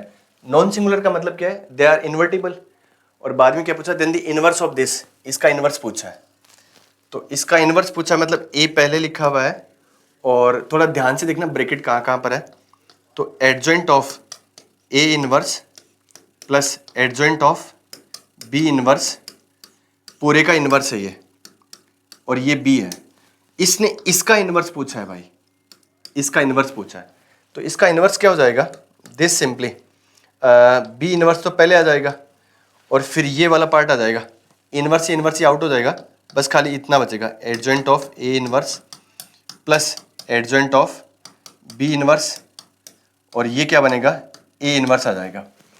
इसको मल्टीप्लाई करते हैं, तो मल्टीप्लाई करने पर क्या जाएगा, आप देखिए बी इनवर्स और ये वाला टर्म पहले वाला term adjoint of A inverse into A inverse plus ये B inverse into adjoint of B inverse, और ये ए इनवर्स आ गया। अब आपको पता है एक छोटा सा कॉन्सेप्ट कि ए इंटू एडजॉइंट ऑफ ए ये कॉम्यूटेटिव भी होता है, और ये किसके बराबर होता है, डिटर्मिनेंट ऑफ ए इंटू आई होता है। ठीक है, तो यहाँ से ए की जगह ए इनवर्स रख तो क्या ही फर्क पड़ता है। तो ये वाला जो पोर्शन होता है ना, ध्यान रखना ये कॉम्यूटेटिव होता है, ये पहले लिखो चाहे ये पहले लिखो कोई फर्क नहीं पड़ेगा, दोनों का रिजल्ट सेम आएगा। तो इसकी जगह क्या लिख सकता हूँ मैं, this can be written as ये इंटू आई आ जाएगा, और इधर इसकी जगह क्या लिख सकता हूँ, ये बी इनवर्स इंटू आई, और ये ए इनवर्स आ गया। अब I into A inverse, A inverse ही हो जाएगा, B inverse into I B inverse ही हो जाएगा। तो ये फर्दर क्या बन जाएगा बच्चे, ये तो नीचे आ जाएगा, तो ऊपर बचा बी इनवर्स अपॉन ये ए का डिटर्मिनेंट, और ये ए इनवर्स अपॉन बी का डिटर्मिनेंट। अब इसने किस फॉर्म में पूछा आंसर, अच्छा एडजॉइंट की फॉर्म में, तो इसका एडजॉइंट लिख दो। इसका एडजॉइंट लिखोगे तो ये क्या बन जाएगा, this will be we can write adjoint of B upon B का डिटर्मिनेंट, तो ए का पहले से था और बी का और लिख दिया, और ये कितना ए का इनवर्स है, तो ए का एडजॉइंट और अपॉन में ए का डिटर्मिनेंट, और ये बी का डिटर्मिनेंट पहले से था, तो ये ऑप्शन मैच हो रहा है। ठीक है, तो सिंपल सा ये कॉन्सेप्ट है, बस प्रेजेंस ऑफ माइंड या माइंड मेंटलिटी जो टेम्परामेंट है माइंड का वो कैसा रहता है एग्जाम के टाइम पे, उस पर मैटर करेगा ये। आगे बढ़ते हैं, सवाल number 20। The number of words which can be formed using all the letter of the word daughter so that all the vowels never come together। भैया डॉटर में जो है ना, एक तो ये वोवल है, एक ये वोवल है यू, और एक ही है ई है, बाकी कितना बचा D G H T R, 5 तो कॉन्सोनेंट्स है और 3 वोवल्स है, और ये बोल रहा है कि सारे वोवल साथ नहीं आने चाहिए, तो कोई भी वर्ड रिपीट नहीं हो रहा है, तो आप टोटल लिख सकते हैं 8 फैक्टोरियल, उसमें से माइनस कर देते हैं जब तीनों वोवल्स एक साथ आ रहे हैं। तीनों वोवल्स मतलब ए यू और ई, अगर ये एक साथ आ रहे हैं वो माइनस कर देते हैं, इसके अलावा 5 बचे, तो टोटल कितना हो गया 6 factorial into with in the unit कितनी तरह से प्रमोट कर सकते हैं 3 फैक्टोरियल से। तो इसको सोल्व कर लेते हैं। तो ये 6 फैक्टोरियल तो बाहर आ गया और 7 बटा 56 और ये माइनस का 6 तो ये 50 बचा। तो ये 720 इंटू 50 तो ये कितना आ गया भाई 0 0 0 35 और 36 है कहीं पे, ये रहा। सिंपल सा सवाल है, ठीक है। आगे बढ़ते अगला सवाल देखते हैं 21। एरिया का सवाल दिख रहा है। कर्व तो स्टैंडर्ड नजर आ रहा है, ये भी स्टैंडर्ड है, ये भी स्टैंडर्ड है। देख लेते हैं बाउंडेड एरिया कौन सा है।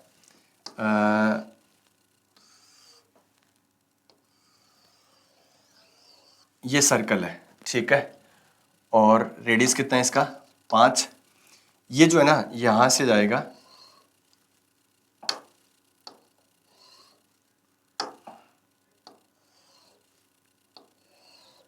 ये 1 है, ठीक है। अब x अगर 1 से बड़ा है तो ये पॉजिटिव आएगा, तो इसकी इक्वेशन में क्या लिख सकता हूँ y बराबर x माइनस 1। x अगर 1 से छोटा तो ये नेगेटिव आएगा, तो मोड हटा के माइनस लगाऊंगा तो this will B 1 minus x, ठीक है। लार्जर पोर्शन का एरिया निकालना मतलब इस पोर्शन का एरिया निकालना है आपको। तो अगर मैं ऐसे करूँ कि यहाँ से ये परपेंडिकुलर खींच दिया, ये परपेंडिकुलर खींच दिया, एक बार अपर कर्व ये ले लेता हूँ, ठीक है। और उसमें से अपर कर्व ये लेकर ये पूरा एरिया निकाल लेता हूँ, उसमें से ये एरिया माइनस कर देता हूँ, तो ये वाला एरिया आ जाएगा। और ये वाला एरिया निकालने के बाद में अगर मैं पूरे सर्कल के एरिया में से माइनस कर दूँ तो रिक्वायर्ड जो लार्जर पोर्शन है उसका एरिया आ जाएगा। अब यहाँ पर ये एरिया निकालने के लिए ये लिमिट चाहिए आपको, तो इसको सर्कल के साथ सोल्व करते हैं। तो सर्कल क्या है एक्स स्क्वायर प्लस का वाई की जगह रख दिया मैंने वाई एक्स माइनस 1 का होल स्क्वायर बराबर 25। इसको रखोगे तो भी सेम ही सोल्यूशन जाएगा इसमें, मतलब समझ में आया। आप इसको और इसको इसके साथ सोल्व करोगे तो सेम ही आंसर आएगा, क्योंकि x माइनस 1 रखो चाहे 1 माइनस एक्स रखो, y की जगह वाई स्क्वायर है तो सेम हो जाएगा। तो दोनों से आंसर मतलब इसी एक ही इक्वेशन से दोनों पॉइंट का x कोऑर्डिनेट मिल जाएगा हमें। This is 2x square minus का 2x प्लस का कितना आ गया 24 बराबर 0। तो x स्क्वायर माइनस का x प्लस का कितना 12 बराबर 0, x माइनस 4 और ये कितना x ये माइनस का 24 है, ठीक है।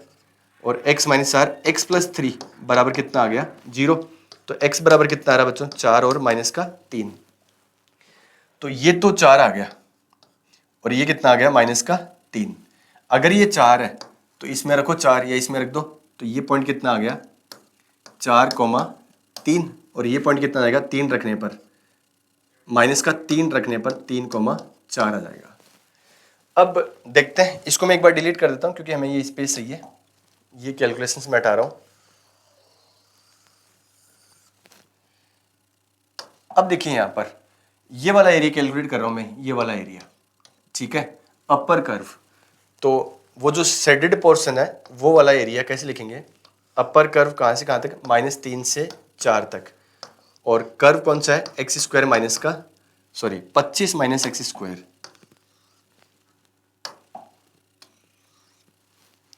25 minus x square D x. अब उसमें से ये पूरा इसको इंटीग्रेट करूंगा यहाँ से यहाँ तक, तो ये पूरा एरिया आएगा। इसमें से ये वाला पोर्शन और ये वाला पोर्शन माइनस कर देते हैं। तो इसमें देखिए यहाँ पर ये तो 4 है और ये हाइट भी कितना है 4 है, तो 1/2 बेस इंटू हाइट कर दिया। और इसमें यहाँ पर ये बेस कितना है 3 और ये भी कितना है 3, तो 1/2 इंटू 3 इंटू क्या कर दिया 3 कर दिया। इसको सोल्व करेंगे तो इसका इंटीग्रेशन कितना है x/2 और ये कितना बच्चों 25 माइनस एक्स स्क्वायर और ये प्लस का ए स्क्वायर बोले तो 25 बटे में 2 और साइन इनवर्स x अपॉन ए, x बोले तो x और a बोले तो 5 और ये लिमिट लगा दी कहाँ से कहाँ तक -3 से 4 तक। और ये कितना 16 और ये 25 बटे ये 2 है, तो 25 बटे कितना आ गया ये 2 आ गया। इसको फर्दर सोल्व करते हैं तो 4 रखिए, इसमें 4 रखने पर कितना आएगा ये तो 2 आ जाएगा, ये 3 आ जाएगा प्लस ये 25 बटे 2 और ये साइन इनवर्स 4/5 आ जाएगा। और माइनस का 3 रखोगे तो ये माइनस और इस टर्म में -3 रखोगे तो माइनस बाहर आ जाएगा, तो मैं प्लस करता हूँ डायरेक्टली और रख दिया यहाँ पर। तो 3/2 और ये कितना 4 प्लस का ये 25/2 और ये साइन इनवर्स कितना भाई 3/5 आ जाएगा और ये माइनस में कितना 25/2 आ रहा है। अब यहाँ पर देखिए बच्चे, ये साइन इनवर्स 4/5 है, ये साइन इनवर्स 3/5 है। तो साइन इनवर्स 3/5 को कोस इनवर्स 4/5 लिख सकते हैं। ये वाला जो पोर्शन है इसको क्या लिख सकते हैं, this will B cos inverse 4/5। अब इसमें से और इसमें से 25/2 को ले लो तो क्या बचेगा, π/2। तो मैं ऊपर वाला पोर्शन हटा रहा हूं एक बार।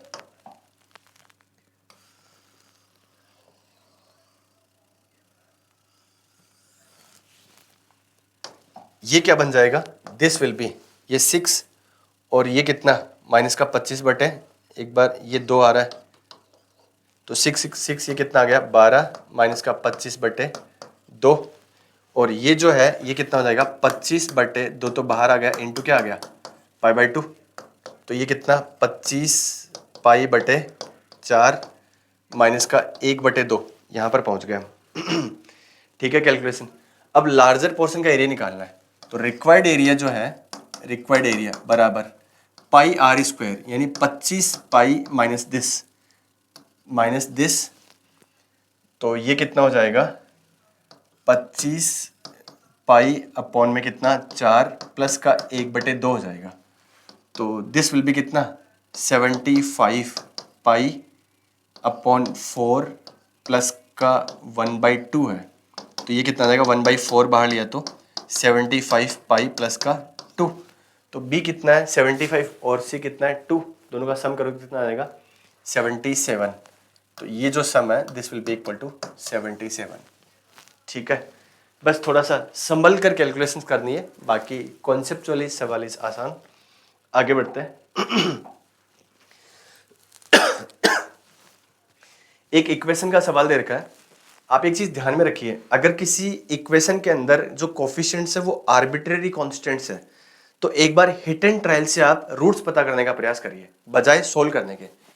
तो अभी देखिए ये आर्बिट्रेरी कांस्टेंट्स है, हिट एंड ट्रायल से साफ साफ दिख रहा है x बराबर 1 इसको सेटिस्फाई कर रहा है और ये बोल रहा है कि इक्वल रूट्स है। तो भैया दूसरे रूट पे क्या हो गया 1 ही हो गया, दोनों रूट्स 1 हो गए।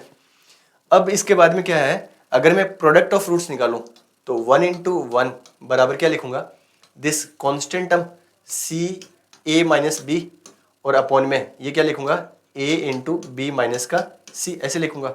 ये x नहीं है, ये 1 × 1 है, इसको इधर भेज दिया तो ये ab माइनस का ac आ गया और ये ac माइनस का bc आ गया। तो ये बच्चों 2ac बराबर b कॉमन ले लिया और a प्लस c आ गया। इस टर्म को उधर भेज दिया, ac को इधर भेज दिया और ऐसे लिख दिया। अब it is given a plus C given है 15 और b गिवन है 36/5। तो इसमें देखिए यहाँ पर क्या है 2ac बराबर ये 36/5 इंटू ये 15, ये 3 और ये कितने 18, तो ये कितना आ गया 54 आ गया। हिट एंड ट्रायल से देख सकते हैं a प्लस सी 15 है और ac कितना है 54 है, तो 9 और 6 हो गया, एक वैल्यू 9 आ गई, एक वैल्यू क्या आ गई 6 आ गई। पूछा क्या a² प्लस c², तो कितना 81 प्लस 36 ऐड कर दीजिए, आंसर आ जाएगा। बाकी इसने जो पूछा है ना दूसरा तरीका, हिट एंड ट्रायल से तो समझ में आ रहा है, दूसरा तरीका क्या है इसका स्क्वायरिंग कर दीजिए। इसका स्क्वायर करोगे तो a² प्लस c² प्लस का 2ac बराबर कितना आएगा 225। अब ac गिवन है कितना a² प्लस c², ये कितना 108 हो जाएगा, तो 225 और ये वैल्यू उठा के यहाँ रख दीजिए तो माइनस का कितना 108, तो ये कितना आ जाएगा बच्चे 117। I think this is clear, ये आ जाएगा। तो सिंपल सा सवाल है, बस ध्यान में क्या रखना है, ये तो शुक्र है कि यहाँ दिख रहा है साफ साफ x बराबर 1 सेटिस्फाई कर रहा है, बट कई बार दिखता नहीं है, बट फिर भी ध्यान में रखना है अगर आर्बिट्रेरी कॉन्स्टेंट्स कोफिशिएंट्स में आ रहा है तो try to find a root by hit and trial approach, ये ध्यान में रखना है। अगला सवाल देखते हैं, बाइनोमियल का है, सिंपल सा सवाल है, रैशनल टर्म्स का सम पूछा है। तो इसमें देखिए मल्टीनोमियल है तो आपको मल्टीनोमियल का जनरल टर्म लिखना आना चाहिए। इसमें पावर 6 है तो इसका जनरल टर्म है 6 फैक्टोरियल अपॉन में, अभी लिखते हैं पहले 1 की पावर अल्फा बोल देते हैं और ये कितना 2 की पावर 1/3 होल पावर बीटा बोल देते हैं और ये 3 की पावर 1/2 और होल पावर क्या बोल देते हैं गामा बोल देते हैं। जो पावर में है वही नीचे आएगा, alpha factorial beta factorial gamma factorial, ये जनरल टर्म है। और यहाँ पर ये ध्यान में रखना है कि तीनों का सम कितना होना चाहिए, ये 6 के बराबर होना चाहिए। तो इसमें देख लेते हैं कि क्या क्या कॉम्बिनेशंस बनेंगे।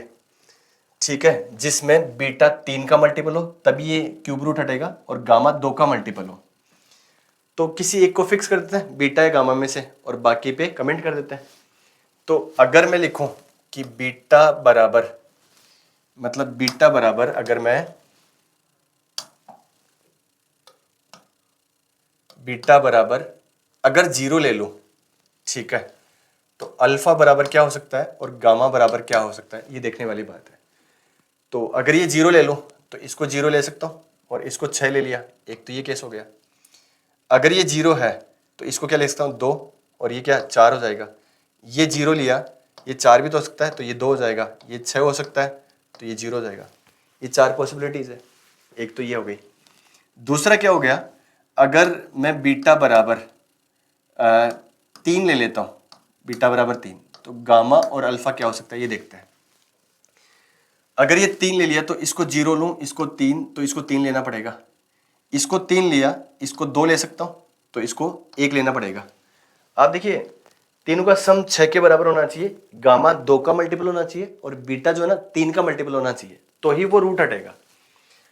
तो इसके अलावा पॉसिबिलिटी है नहीं। अगला गामा 4 लूंगा, ये 3 है तो 7 हो जाएगा, ज्यादा हो जाएगा।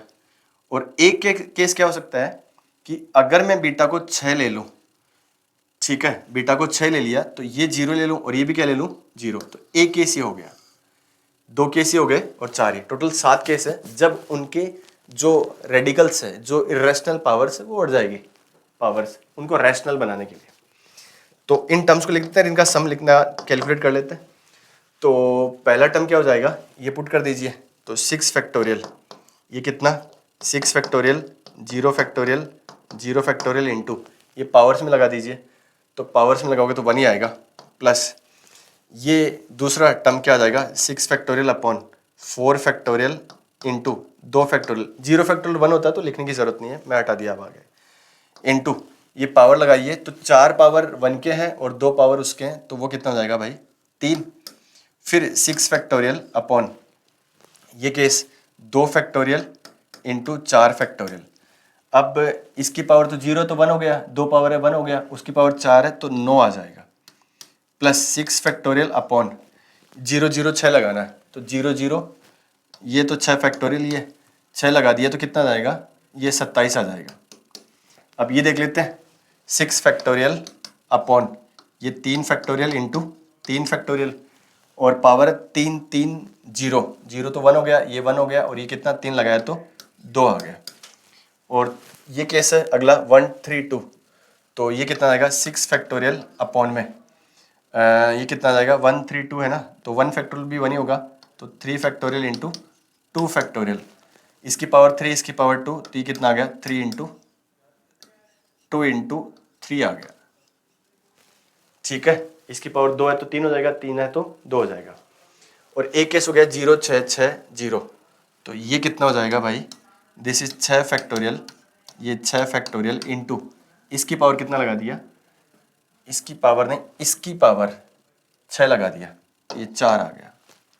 इसको सोल्व कर लेते हैं, तो फर्दर कितना आ जाएगा, ये तो 1 आ गया प्लस का, ये 1 आने के बाद में ये 4 फैक्टोरियल कैंसिल, 6 पंजे 30, 30 में से 2 डिवाइड किया तो कितना 15, ये 45 आ गया, प्लस यहाँ पे ये 30/2, तो 15 15 और 9 135 आ गया मल्टीप्लाई करने पर, ये तो 1, ये 27 आ गया, प्लस ये कितना है 3 कैंसिल आउट हो गया, 6 3 है तो एक तरह से कितना हो गया 20 आ गया, 20 दूनी 40 हो गया। और ये आगे कितना आ जाएगा 6, ये 6 तो इस 6 से कैंसिल आउट हो गया, ये 360 बचा, प्लस इधर कितना ये 4 बचा, तो इसको सोल्व करने पर कितना आएगा 360 400, तो ये हो गया 400 और ये कितना 180 580 580 और 20 इधर से 600, 7 4 11 1 12 612 आंसर आ गया। आई hope this is clear. Simple सा सवाल था, आप इस तरह से बना लीजिए ताकि कोई केस स्किप नहीं हो, रैंडमली लिखने के बजाय थोड़ा सा ऐसे पैटर्न बना लीजिए, ठीक है, ये ध्यान में रखना। अगला सवाल है if the set of values of a for which the equation has 3 distinct real roots is this.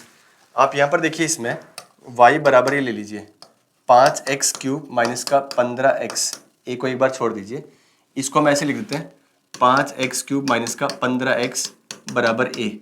तो एक तो इसका ग्राफ बना देते हैं और एक इसका ग्राफ देख लेते हैं y बराबर ए का, और देख लेते हैं 3 बार कब अलग अलग पॉइंट पे इंटरसेक्शन बनेगा। तो इसका ग्राफ बनाने के लिए एक बार तो इसको 0 के बराबर किया, तो रूट्स तो क्या आ जाएंगे, इसके रूट्स आ गए x बराबर 0 और प्लस माइनस √3 आ रहा है। डेरिवेटिव किया तो ये कितना आ जाएगा, 15 तो बाहर ले लिया, तो ये बचा x² माइनस का 1, तो डेरिवेटिव 0 1 पे और -1 पे हो रहा है।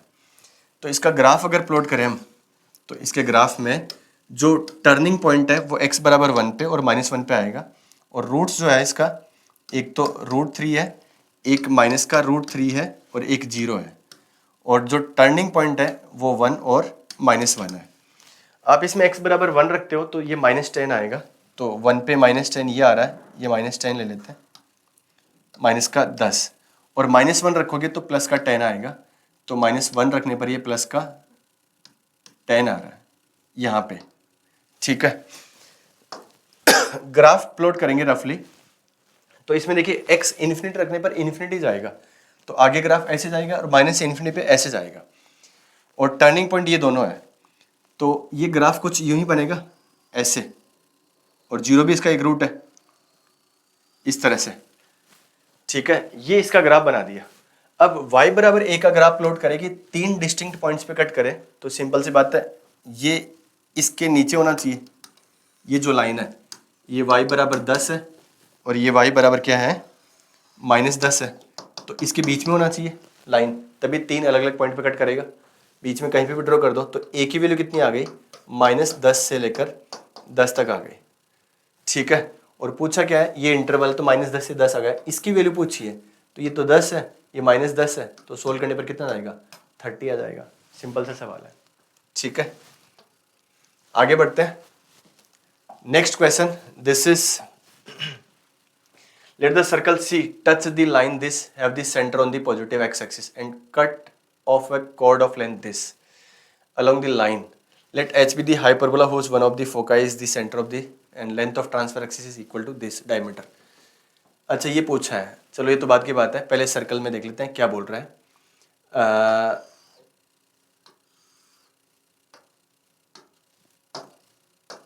ये बोल रहा है कि circle C touch the line x बराबर y बराबर 1 से पास हो रहा है, x बराबर 0, y बराबर मतलब यहाँ से, और दूसरा x बराबर -1 से, ये लाइन ऐसे जाएगी, और ये 1/2, तो थोड़ा सा इसको ऐसे बना देते हैं, ये लाइन आ गई आपकी y बराबर x + 1।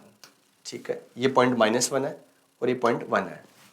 इस लाइन को प्लॉट करोगे ना, तो y x बराबर 0, तो y बराबर 1/2 आएगा, तो इधर से पास होएगी बीच में से, और ये x बराबर 1/3, तो ये इधर से पास होएगा, तो ये ऐसे लाइन बन गई। ठीक है, ये दूसरी वाली लाइन है। अब आगे क्या बोल रहा है कि ये टच कर रहा है इस लाइन को सर्कल, पॉजिटिव एक्सिस पे उसका सेंटर है। ठीक है, तो ऐसा सर्कल बन जाएगा, मैं रफली बना रहा हूं, ये सर्कल, ये सेंटर ले लेते हैं यहाँ पे।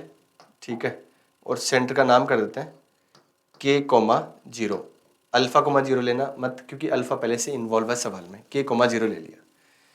ये इसको टच कर रहा है, इसका रेडियस r मान लेता है, ये तो टेंजेंट है, और ये यहाँ से लेकर ये जो AB है ना, AB, ये जो इंटरसेप्ट है इसकी लेंथ दे रखी है विच इज इक्वल टू 4/√13। तो k निकालना हमें कुल मिलाकर ही है, और रेडियस निकालना है। तो एक बार टेंजेंसी कंडीशन लगा देते हैं पहले, टेंजेंसी कंडीशन यहाँ पे ज्वाइन करोगे तो ये 90 है। ठीक है, तो ये रेडियस के बराबर p बराबर r, तो लाइन क्या है आपकी, लाइन है x माइनस y प्लस 1 बराबर 0 है। तो टेंजेंसी कंडीशन है p बराबर r, p मतलब सेंटर से लाइन का परपेंडिकुलर डिस्टेंस, सेंटर है k,0, तो k + 1 और अपॉन में √2 आ जाएगा, ये तो परपेंडिकुलर डिस्टेंस, और ये रेडियस। इसको सोल्व करेंगे तो k + 1 का होल स्क्वायर बराबर, मैं ऐसे लिखता हूँ 2r², इसको 1 दे दिया। ठीक है, दूसरा क्या है, आप देखिए यहाँ से इसके ऊपर परपेंडिकुलर ड्रॉ करिए, तो इस पॉइंट से, सेंटर से इसके ऊपर परपेंडिकुलर ड्रॉ करेगा तो बाइसेक्ट करेगा, बाइसेक्ट करेगा तो पूरा ए बी जो है ना 4/√13 है। तो ये जो पोर्शन है ना ये 2/√13 आ जाएगा। और ये कितना है, रेडियस के बराबर है, ये आर है, ये 2/√13 है। ये परपेंडिकुलर डिस्टेंस आप निकाल ही सकते हैं k,0 का इस लाइन से। तो परपेंडिकुलर डिस्टेंस कितना हो जाएगा माइनस का 3k, ये 0 हो गया, माइनस का 1 अपॉन में कितना, रूट में 13। ये तो परपेंडिकुलर डिस्टेंस आ गया, प्लस का ये कितना है, दिस इज 2/√13, ये होल स्क्वायर और बराबर क्या कर दिया मैंने, आर स्क्वायर। ये आर स्क्वायर की वैल्यू वहाँ रख दीजिए आप चाहे तो ये कितना हो जाएगा, this will B 9k² minus का नहीं प्लस का 6k प्लस का 1 प्लस का 4 बराबर आर स्क्वायर की जगह क्या लिखूंगा, ये 13 इधर लिख देता हूँ, और आर स्क्वायर की जगह लिखूंगा दिस इज k² प्लस का 2k प्लस का 1 अपॉन में 2। ठीक है, इसको सोल्व कर लेते हैं। सोल्व करने पर कितना आएगा, दिस विल बी 18k², 18 और 13 माइनस किया तो 5k²। ठीक है, ये 2 इधर आएगा, 18 हो जाएगा, ये 13k² तो 5 बचेगा, ये 2 इधर मल्टीप्लाई होगा तो 12 और ये कितना 26, तो माइनस का कितना 14k आ जाएगा। ठीक है, और ये कितना है 5 10 और ये माइनस का 3 बराबर 0। इसको सोल्व करेंगे तो 5k² माइनस का 15k माइनस नहीं प्लस का k माइनस का 3 बराबर 0, ऐसा कर सकते हैं। तो आप देखिए ये कैलकुलेशन समझ में आनी चाहिए, मैं इसको हटा रहा हूँ ताकि आगे की कैलकुलेशन हम कर सकें। ठीक है, तो ये पोर्शन हटा दिया यहाँ से और ये पोर्शन भी हटा देते हैं। एक बार इसको देख लेते हैं, ये कितना आ जाएगा, 5k कॉमन ले लिया तो दिस इज k माइनस 3 और प्लस का 1 k माइनस का 3 बराबर 0। तो k बराबर माइनस का 1/5 आ रहा और 3 आ रहा है। अब आप देखिए वो बोल रहा है कि जो सेंटर है ना पॉजिटिव एक्स एक्सिस के ऊपर है, तो वहाँ पर k नेगेटिव तो हो ही नहीं सकता, तो ये वाला पार्ट तो आउट हो गया, ये वाला पार्ट बचा। तो k की वैल्यू तो 3 आ गई। अब k की वैल्यू 3 आ गई तो रेडियस निकाल लेते हैं। रेडियस क्या आया था, k+1 का होल स्क्वायर बराबर 2r² आया था। तो 3 यहाँ रखोगे तो 3 1 4 16, तो r² बराबर कितना आ गया, 8 आ गया। तो r बराबर 2√2 आ गया। तो यहाँ से r बराबर आपका एक तो 2√2 और एक k बराबर आपका 3 आ गया। अब मैं इसको डिलीट करता हूँ, आगे हाइपरबोला पे चलते हैं। क्या बोलना है फर्दर, क्या बोल रहे हैं, this will be let h be the hyperbola whose one of the foci is the center। तो हाइपरबोला कुछ ऐसा है, उसका एक फोकस तो सेंटर ही है, कौन सा 3,0। ठीक है, और आगे क्या बोल रहा है, whose one of this and length of transverse axis, ये जो डिस्टेंस है इक्वल टू डायमीटर। तो डायमीटर कितना है, रेडियस 2√2 है तो डायमीटर 4√2 आ गया। तो ये जो है ना 2a बोल दो या 2 अल्फा बोल दो, ये 4√2 आ गया। तो a बराबर कितना आ गया, 2√2 आ गया। तो अब क्या करना है, a मतलब अल्फा है एक तरह से, ये अल्फा है। ठीक है बच्चों, अल्फा सवाल में दे रखा है, तो अल्फा बराबर 2√2 आ गया। अब आपको पता है, क्या पता है, चाहे तो ये लिख दो आप, क्या नाम है e², मतलब आपको एक तो देखो डायरेक्टली रिजल्ट ऐसा है कि c² बराबर a² प्लस b², आप इसका भी इस्तेमाल कर सकते हो अगर आपको याद है तो। c² बराबर a² प्लस b² मतलब ये पता है आपको, ये सेंटर से फोकस का डिस्टेंस, ये सेंटर से वर्टेक्स का डिस्टेंस, तो ये कितना दे रखा है, ये 9 आ जाएगा। और ये कितना दे रखा है 2√2 है तो ये 8 आ जाएगा। तो यहाँ से b² बराबर कितना आ जाएगा, 1 आ जाएगा। तो b² 1 है और अल्फा स्क्वायर कितना है, 8 है।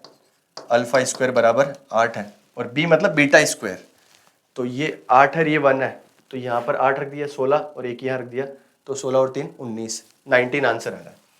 अगर आप ये इस्तेमाल नहीं करते हैं, याद नहीं है, तो आपको ये भी पता है e² बराबर 1 plus beta square upon alpha square कर सकता हूँ। इसको इधर भेज दीजिए तो ये कितना आ जाएगा, e अल्फा का होल स्क्वायर बराबर बराबर ये माइनस अल्फा स्क्वायर प्लस का बीटा स्क्वायर कर दीजिए। तो ई अल्फा मतलब ये सेंटर से डिस्टेंस, ये तो ई अल्फा होता है, तो ये 3 ही तो होगा। तो 3 का स्क्वायर माइनस का अल्फा स्क्वायर कितना, ये 8 बराबर बीटा स्क्वायर, तो अगेन कितना आ गया, 1 आ गया। तो यहाँ पर 1 रख दीजिए, तो अगेन 2 इंटू ये कितना 8 प्लस का 1 रखने पर 3, तो आंसर इज 19।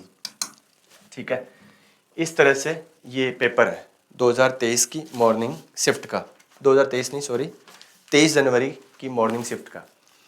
आप एक बार पेपर को ध्यान से देखें ना बच्चे, तो देखिए होता क्या है, बच्चे कर क्या रहे हैं, जो फीडबैक मिलता है कई बार बच्चों से, आप लोग जो मुश्किल सवाल है ना उसमें फंस जाते हो। आप फोकस मुश्किल सवाल पे मत करिए, आप फोकस आसान सवाल पे करिए। आप आसान सवाल भी ढूंढेंगे ना तो 25 में से 20 सवाल तो फ्लो में सोल्व कर देंगे। 4-5 सवाल है जिनमें थोड़ी सी कैलकुलेशन से थोड़ा सा थिंकिंग इस्तेमाल होगा। तो अगर 20 सवाल जो आसान आसान है वो भी हम ढूंढ के कर लेते हैं तो 80 मार्क्स तो ऐसे हो जाएंगे। तो थोड़ा सा यहाँ पर नॉलेज के बजाय स्ट्रेटजी का गेम है। ठीक है, और इस पेपर को यहीं समाप्त करते हैं, बाकी और पेपर अदर टीचर्स डिस्कस करेंगे। ठीक है, थैंक यू, जय हिंद, धन्यवाद।